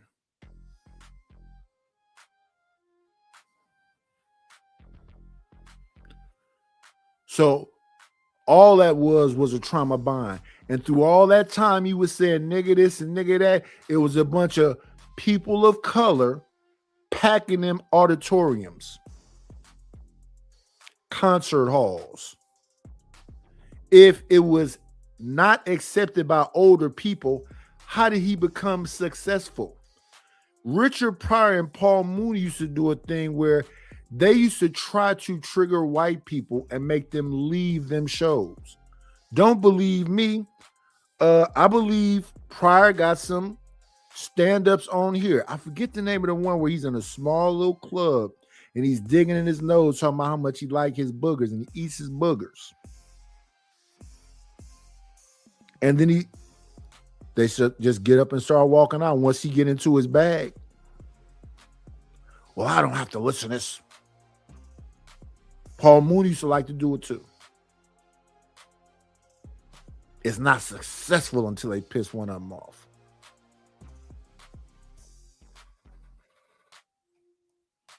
'88, '87, like that comedy is loved and appreciated. Like I said, I'm in the minority when it comes to Richard Pryor, and Red Fox, and all of them. Like everybody loved them, and I love them as part of Black culture and Black history. But I don't believe their product was beneficial to the community.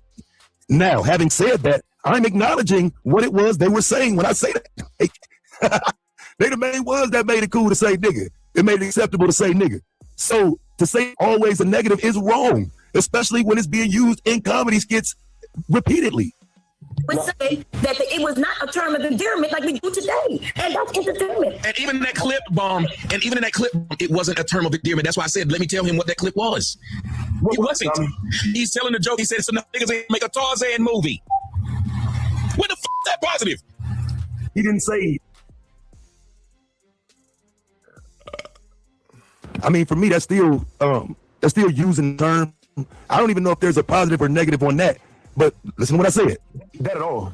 That's not what he said in that clip. What did he say? What did he say? Ain't no niggas in here. You gotta be careful that will take away your monetization for that. Okay, you know what? I'll roll the dice. I'm willing to figure out what he said. Give me a second. Here we go. Why don't you arrest some white drivers? I do. You do? Well, where are they? Look at all these niggas in here. Look around here. There's enough niggas in here to make a Tarzan movie. That wasn't a term endearment. That was him just saying the word. Nothing about that was in terms of endearment. Taz, do you believe just saying the word is a term of endearment? Yes. Like, why is this so difficult? Yes. I'm confusing the motherfucker. Yes. I mean, I would love to just simply have the conversation. You talking to me directly like you know me or some shit. Yes, nigga. Yes. See, I'm endearing you. Just because I ain't say brother, just because I said yes, nigga. Just because I say yes, brother. Yes, king. Like the fuck? Yeah, God. Yeah, B. Yeah, son. Like, the fuck is going on, man? What's up with these goofy ass, low IQ ass niggas? Yeah, done. What are we talking about? Nigga replace all of them. Or it could be goofy ass nigga. See how it just changed? I just changed the context. Now I'm being negative. Dumb ass nigga, slow ass nigga, remedial ass nigga, follower ass nigga. I mean, the context can change that quick. I'm just saying. Terms of endearment. Taz, do you believe just saying the word is a term of endearment? You know, a term of endearment is like sweetie or honey or like brother. This is what Taz does not understand because Taz partakes in this thing. Niggas don't use that word as a term of endearment. Like almost today, even when you think about niggas using things as a term of endearment, they're just using the word just to replace words. They're just saying it. A term of endearment is literally like a close thing. Like says, hey, my brother. You're supposed to feel some type of love and warmth from it. Like a term of endearment was like Rich Homie Quan. Say it right, nigga. That sounds like term of endearment. It kind of. Yeah, this ain't really my type of crowd. You know what I'm saying? Like that was kind of weird right there. You know what I'm saying? Like for real, but that was like I don't know, but like that was weird. Like You singing the YG song and you mumbling it and you doing a lot, bro. You doing a lot, gang. You're just using the word just to replace words. You're just saying a term. Yes, nigga. We just say nigga. Like the fuck, nigga. No, I'm just using it to replace words. No, it's always used to replace words. You ain't never heard a nigga use nigga in a sentence 5 times unnecessarily, nigga. I hate these goofy ass dudes, these new guys. Like, want to get on the internet and play dumb. The fuck? Endearment is literally like a close thing. Hey, my brother, you're supposed to feel some type of love and warmth from it. Like a term of endearment was like rich homie Quan. Like, say I'm a rap. That sounds like term of endearment. It kind of sounds like it. The way he said it and the way niggas say it is not a term of endearment. It's just niggas saying words. It's like gang. But you just, like, again, as you sit here and say the way niggas say it, the way niggas say it, it's a term of endearment as a standalone word, is it not? If it wasn't, you wouldn't just be used freely in your sentences as you talk. Goofball. That sounds like term of endearment. It sounds like it. The way he did it and the way niggas say it is the way niggas say it. Who are you talking about? You talking about a bunch of people you like? Are you being negative right there? Like, how do you not understand my point? Are you being negative right now when you say it? Was that a negative framing of it? I'm trying to be clear here in my understanding. Term endearment. It's just niggas saying words. It's like gang. Think about what 607 Unk be saying. It's like, what you doing that for, gang? Gang? It's not a term endearment. It's just replacing words. Niggas replace words because their vocabulary is here, which I don't think I should just take shots at niggas because my vocabulary is wild and not in a good way. But at least I'm honest. I'm honest. Just tell us what he said. He should be jealous. Yeah, he just said ain't no niggas in here. Look at all these, and it wasn't none. He said, look at all these niggas, and it wasn't none. They didn't show any. What you just say? No, I'm not crazy. Yeah, you crazy, nigga. No, I'm crazy. I wanted him to show the clip, but I was trying to do some bullshit right here, trying to get him to show the clip. I didn't think we was gonna have to come back and. Yeah, it was a bunch of black people in there. He says enough niggas in here to make a Tarzan movie. What he's saying is that it's like we're in Africa. These references aren't that difficult because he's saying it some kind of way you want to make it negative. He's just saying that it's a lot of black people in here. Can you make a Tarzan movie with a bunch of white people?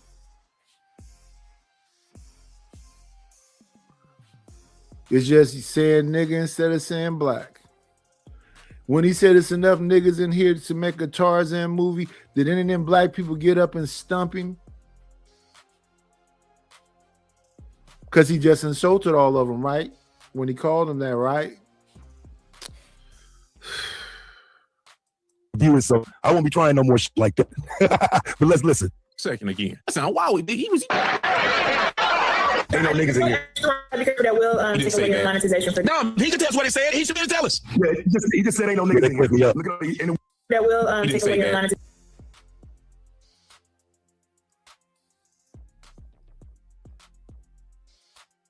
That will take away.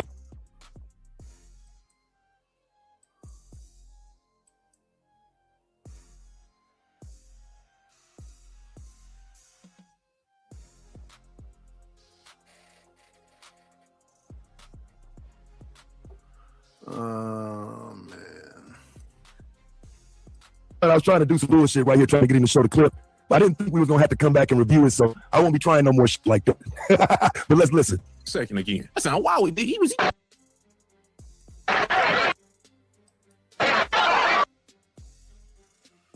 I see Bubba Bexley. I see Grady. It's nothing but black people in there. That lady in that red dress, everybody in there is black. In fact, I don't see one white person except a bailiff.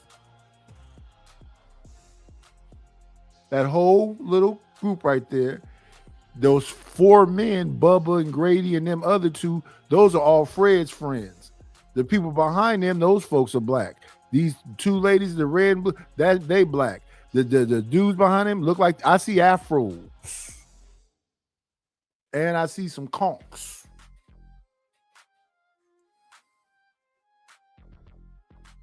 Ain't no niggas in here. That will take away your monetization for. No, he can tell us what he said. He should be able to tell us. Yeah, he just said ain't no niggas in here. Look at all these, and it wasn't none. He said, look at all these niggas, and it wasn't none. They didn't show any. It was Jesus Christ. He was so wrong. You were so wrong. Because the N word was negative. So he, the black man, said, "Ain't no nigga there." Because There was nobody there. Empty room. Oh, okay. I never seen the clip. I thought that's what they Right. said. It was an empty room for 15 seconds of the clip. So, you know what I'm saying? I'm having a little fun with it because 15 seconds of the clip. Let me see. What's going on, Yakub?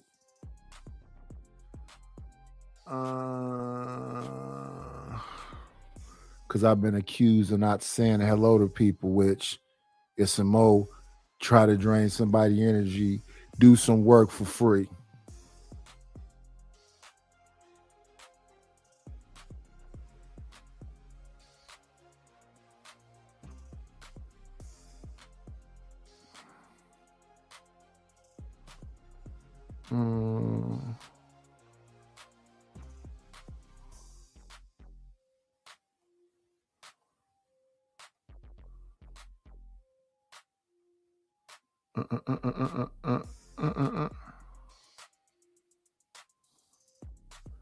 My dear, you don't know me very well.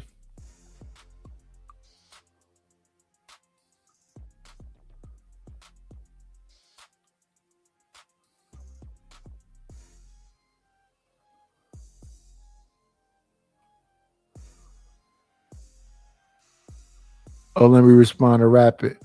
I'm broke. Rapid one. I'm a poor man.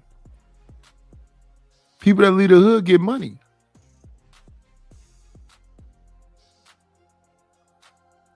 This all I know, and I don't got no money.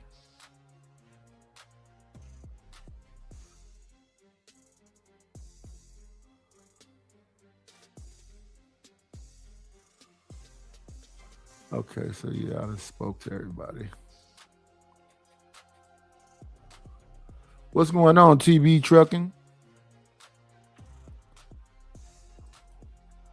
Clip is the empty room, and then the last 2 seconds they show in, you know what I'm saying? But he just showed the clip, y'all see it. You know what I'm saying? That was the context. Like the first 15 seconds, there is nobody in there. They showed it empty, and then they showed it dance. But I did get to, like, I was trying to set some stuff. I failed right. I blew it. You know what I'm saying? But Tommy called himself going crazy. I was hoping somebody would just show the clip. That way we could get down to the bottom of it, because again, I still don't get their framing. They moved the goalposts. All I was trying to say was 70s nigga was normal. Stop making it abnormal. Now we all down in the rabbit hole talking about clips. At the point where, like, this is crazy. Like, what the there was no negative connotation on it at the point, which is what the point he was initially making, which I thought you were agreeing with. Now it's like y'all taking his back there. Well, they were saying nigga in the 70s. It did happen, but not the way you say it. I can swear that's exactly what's happening. That's exactly what's happening. That you're literally now acknowledging not only is it being said, it's been said in comedy, but in the comedy, you got to take the comedy and look at it as a negative, because that's what y'all saying. When initially it was nobody used it in the 70s to embrace, or a term of endearment is a term y'all using now. That's where we started at. That's what we're saying. The N-word been around since slavery and probably before that. Yes. I know, so I don't understand what's happening right now. We said that we turned it literally into a thing where we were saying it in a way it was supposed to be a term of endearment. That was a new thing that old people didn't understand, because it never was prior to that. I can't believe y'all are saying it. Go say nigga to your grandma. And roles accomplished. Go say nigga to your grandmama.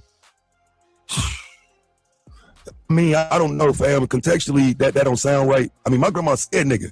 You know what I'm saying? But I don't know if you can go back and say nigga to your grandma. Like what context would you be saying nigga to your grandma in? Like, you know what I'm saying? I guess like before my grandma passed, and you know what I'm saying, I was older and whatnot. I'm pretty sure when I was talking to her, I said these niggas or this nigga, that nigga. Like, I'm pretty sure that wasn't like one of the things I avoided saying. I don't recall that. But now you can't just walk up and say, granny, my nigga, or granny, niggas got me fucked up out here. Like, I don't, you know what I'm saying? There's a context to use it in with granny. Like, I miss my granny. Yeah. It's extremism for extremism. What just happened right here?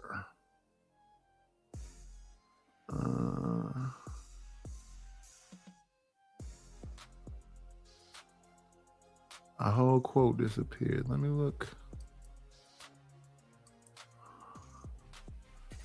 Okay.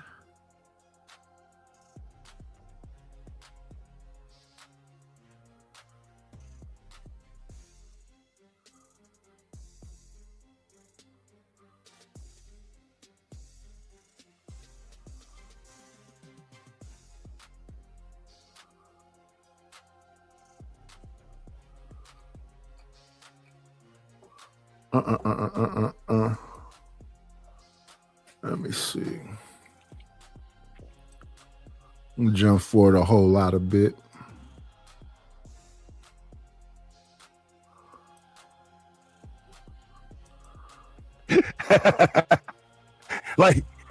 and I'm crashing out because these new terms being introduced aren't being considered new terms. When have I used any of that language? And to be honest, that's not the language we started with. That's not where we started at. I understand, but that's just not where we started. Someone said it once. That's insane. You literally just told me to pull up. You told me to pull up. Oh my God, this man is crazy. I just put it earlier documented recorded. That's just for. And what did he say? Give us the usage of the word. What was the usage of the word when he said it? Hold on. That's what we're gonna do. So now we got the first person that posted up, and now so we know who the first person is, and also we could go with who started making it a normalized wording, and we could have that conversation as well. Because what we are saying, those are two different times. The first person that said it first when it became a normal thing for majority rappers, I'm saying it. So now we can move it to mainstream majority. Okay, now we can move it to the majority. That's fine. So yeah, but that's a different conversation. Mainstream was not my conversation. See how they just tried to reframe the whole conversation now?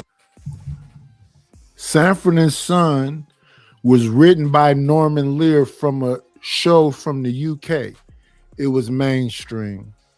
Richard Pryor sold out arenas and did movies, big movies. He was mainstream. All those names we referenced.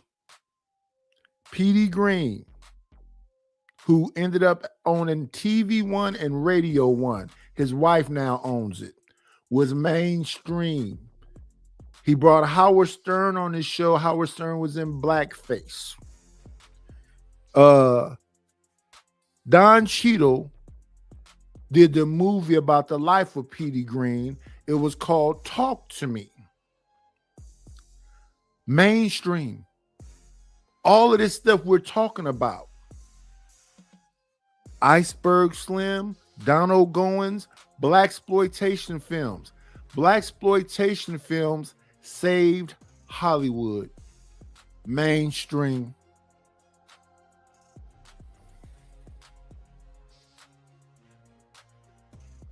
Mainstream? What? The conversation was not about mainstream. The conversation was, were we using it in the 70s as a term of endearment? Was it? And I said, yes, it was a regular term. It had whatever connotation you put on it. The word standalone by itself don't mean shit. So whatever adjective you use is how it notes how the word is received. That's what I said at the beginning of this conversation. How did the context of the conversation change? Unless you need to change it for fucking Tommy. That's why I call them fanboys, nigga. Since when did the conversation be mainstream? Because the one time it was said, I questioned it then when I think that was Bomb that said that. Something about in society. It's like who said about society? This was about the black community using it with each other. Remember Tommy said, if you said nigga to a black man back in the 70s, he'd knock you out. If you said nigga. Now this goofy ass motherfucking channel hold here forgets that this clip started with Tommy said, if you say nigga to a black man in the 70s, he gonna knock you out. And one chick agreed with that dumb shit. Now the conversation is about the word being mainstream. Just move the conversation forward. So now, in the majority sense. Good morning, JT. When do you say it happened, Tommy? That's what I believe it was late 80s. Or we can just move the conversation forward. So now, in the majority sense, when do you say it happened, Tommy? Oh, but that's what I believe it was late 80s, early 90s is when they just started saying, let's make this a word. Because you used to have to rap, and you didn't rap nigga with everything. Now, nigga's the end of the sentence. Nigga is so, thank you, dear. Nigga's the end of a sentence. Population late 80s, early 90s. Thank you. Yeah. Okay. Black Wall Street odds. Time to reverse engineer the black dysfunction economy. Start with Black Wall Street odds, not a goofy. Shout out to Black Wall Street odds. This one, your woman just said, I'm disconnected from the black experience. See? So you just told me I said one. You keep having people that say the black experience is this degenerate experience, and I'm disconnected from it. Yeah, so I agree with Tommy and BC mentioned it. In the 90s, right, the late 80s, 90s, the first person I really heard it was like everybody would bump into it was Jay-Z. And I think he would say something like, nigga who, nigga what, you know.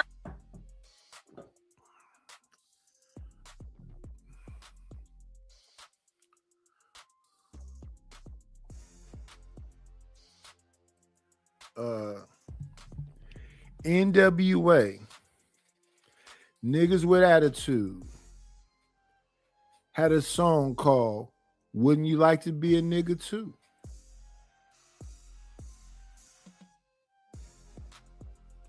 Coming straight out of Compton, a motherfucker named Ice Cube from a gang called Niggas with Attitudes was before Jay-Z. When Ice Cube was saying that, Jay-Z was with a dude named Jazzo, and Jay-Z used to rap like this. Jay-Z didn't get the cool swagger and style until Big L came around. And then he became a biter, not a writer. So when you listen to Jay-Z back then, he'll use a Snoop Dogg lyric. He'll use a Biggie lyric. When the Remy's in the system, ain't no telling will I look this and that's what they be yelling. I'm a pimp. That's Biggie. But Jay-Z said that with Pharrell and give it to me. Give me that stuff. Slim with the tilted brim. That's Snoop, but Jay-Z said it. You can go on YouTube and put in Jay-Z, I'm a biter, not a writer.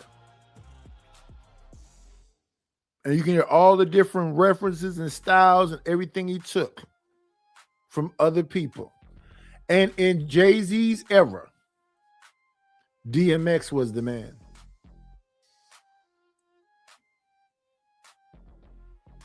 People can just,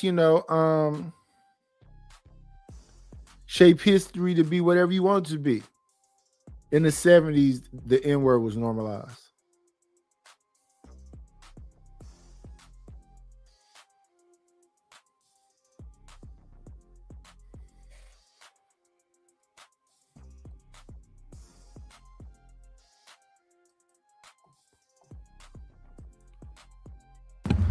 Yeah, just sitting here laughing, man. I was just sitting here laughing. That's pretty dope. That's pretty far down the line into the 90s, though. You know what I'm saying? I was just sitting here thinking of what I was gonna say to that, man. I was just laughing because, you know what I'm saying? Again, that's so far into the 90s. It's like, are you gonna correct her, bro? Is anybody gonna jump in here and say anything, or is this just a Good morning, Romelo 747 Bankai. Let's figure out a way to say Taz is wrong here. Because fam, by the time that comes out, that's like 98, 99, somewhere down, that's way down there. I mean, and you gotta understand, I'm a young adult in the military, and I thought that was so fascinating because it was new to us in music like that. And he said, yep. Like it ain't a whole decade of shit in between. Oh man. Yeah, I mean, to imply that Jigga What or Nigga What would be the album version. Yeah, to imply that belongs in this conversation, and Tommy agrees, it should let you know where they at in the conversation. It's like, fam, like, do you know how much nigga shit done been said since then? Like what? Like niggas, like, but that's after niggas died. Like what? like that's crazy, man. That's after Pac died, and you know what I'm saying, all the whole little shit with them and his expression of the N-word being a positive, and you know what I'm saying? Like, come on, fam. Like Pac had a whole expression about nigga long before Jay-Z ever made Nigga What, Nigga Who. And it's crazy that Tommy would agree with that shit. This lets me know they don't know what they're talking about for real. Like, not at all. Like, that's crazy. Like, the word was challenged even, you know what I'm saying? Like what the fuck are we talking about? Long before that, like, geesh. And because we were young, we were kind of dumb, right? I look at it as being dumb because we thought it was free. Nobody could come to us and call it the N-word no more because now we calling each other that like a term of endearment. That's why Jay-Z went on Oprah. It was trying to explain why. Yes, that's why Jay-Z went on Oprah. Man, Jay-Z would be like my last example of a rapper using the word nigga though. But like, for sure.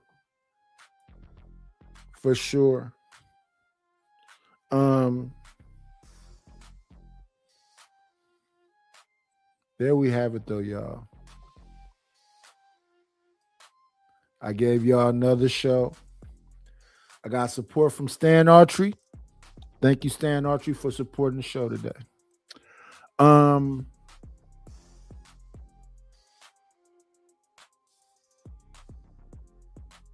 That's why I say I gotta think about it. It's 6 o'clock.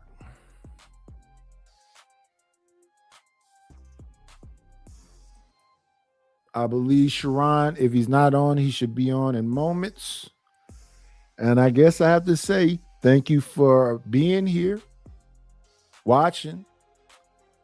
And I can only tell y'all, since it's the beginning of the morning, or ask you. Maybe that's better, ask you. Be great.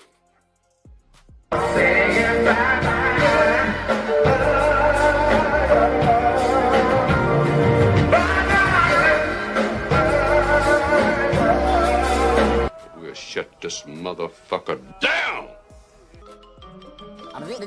That's all, folks.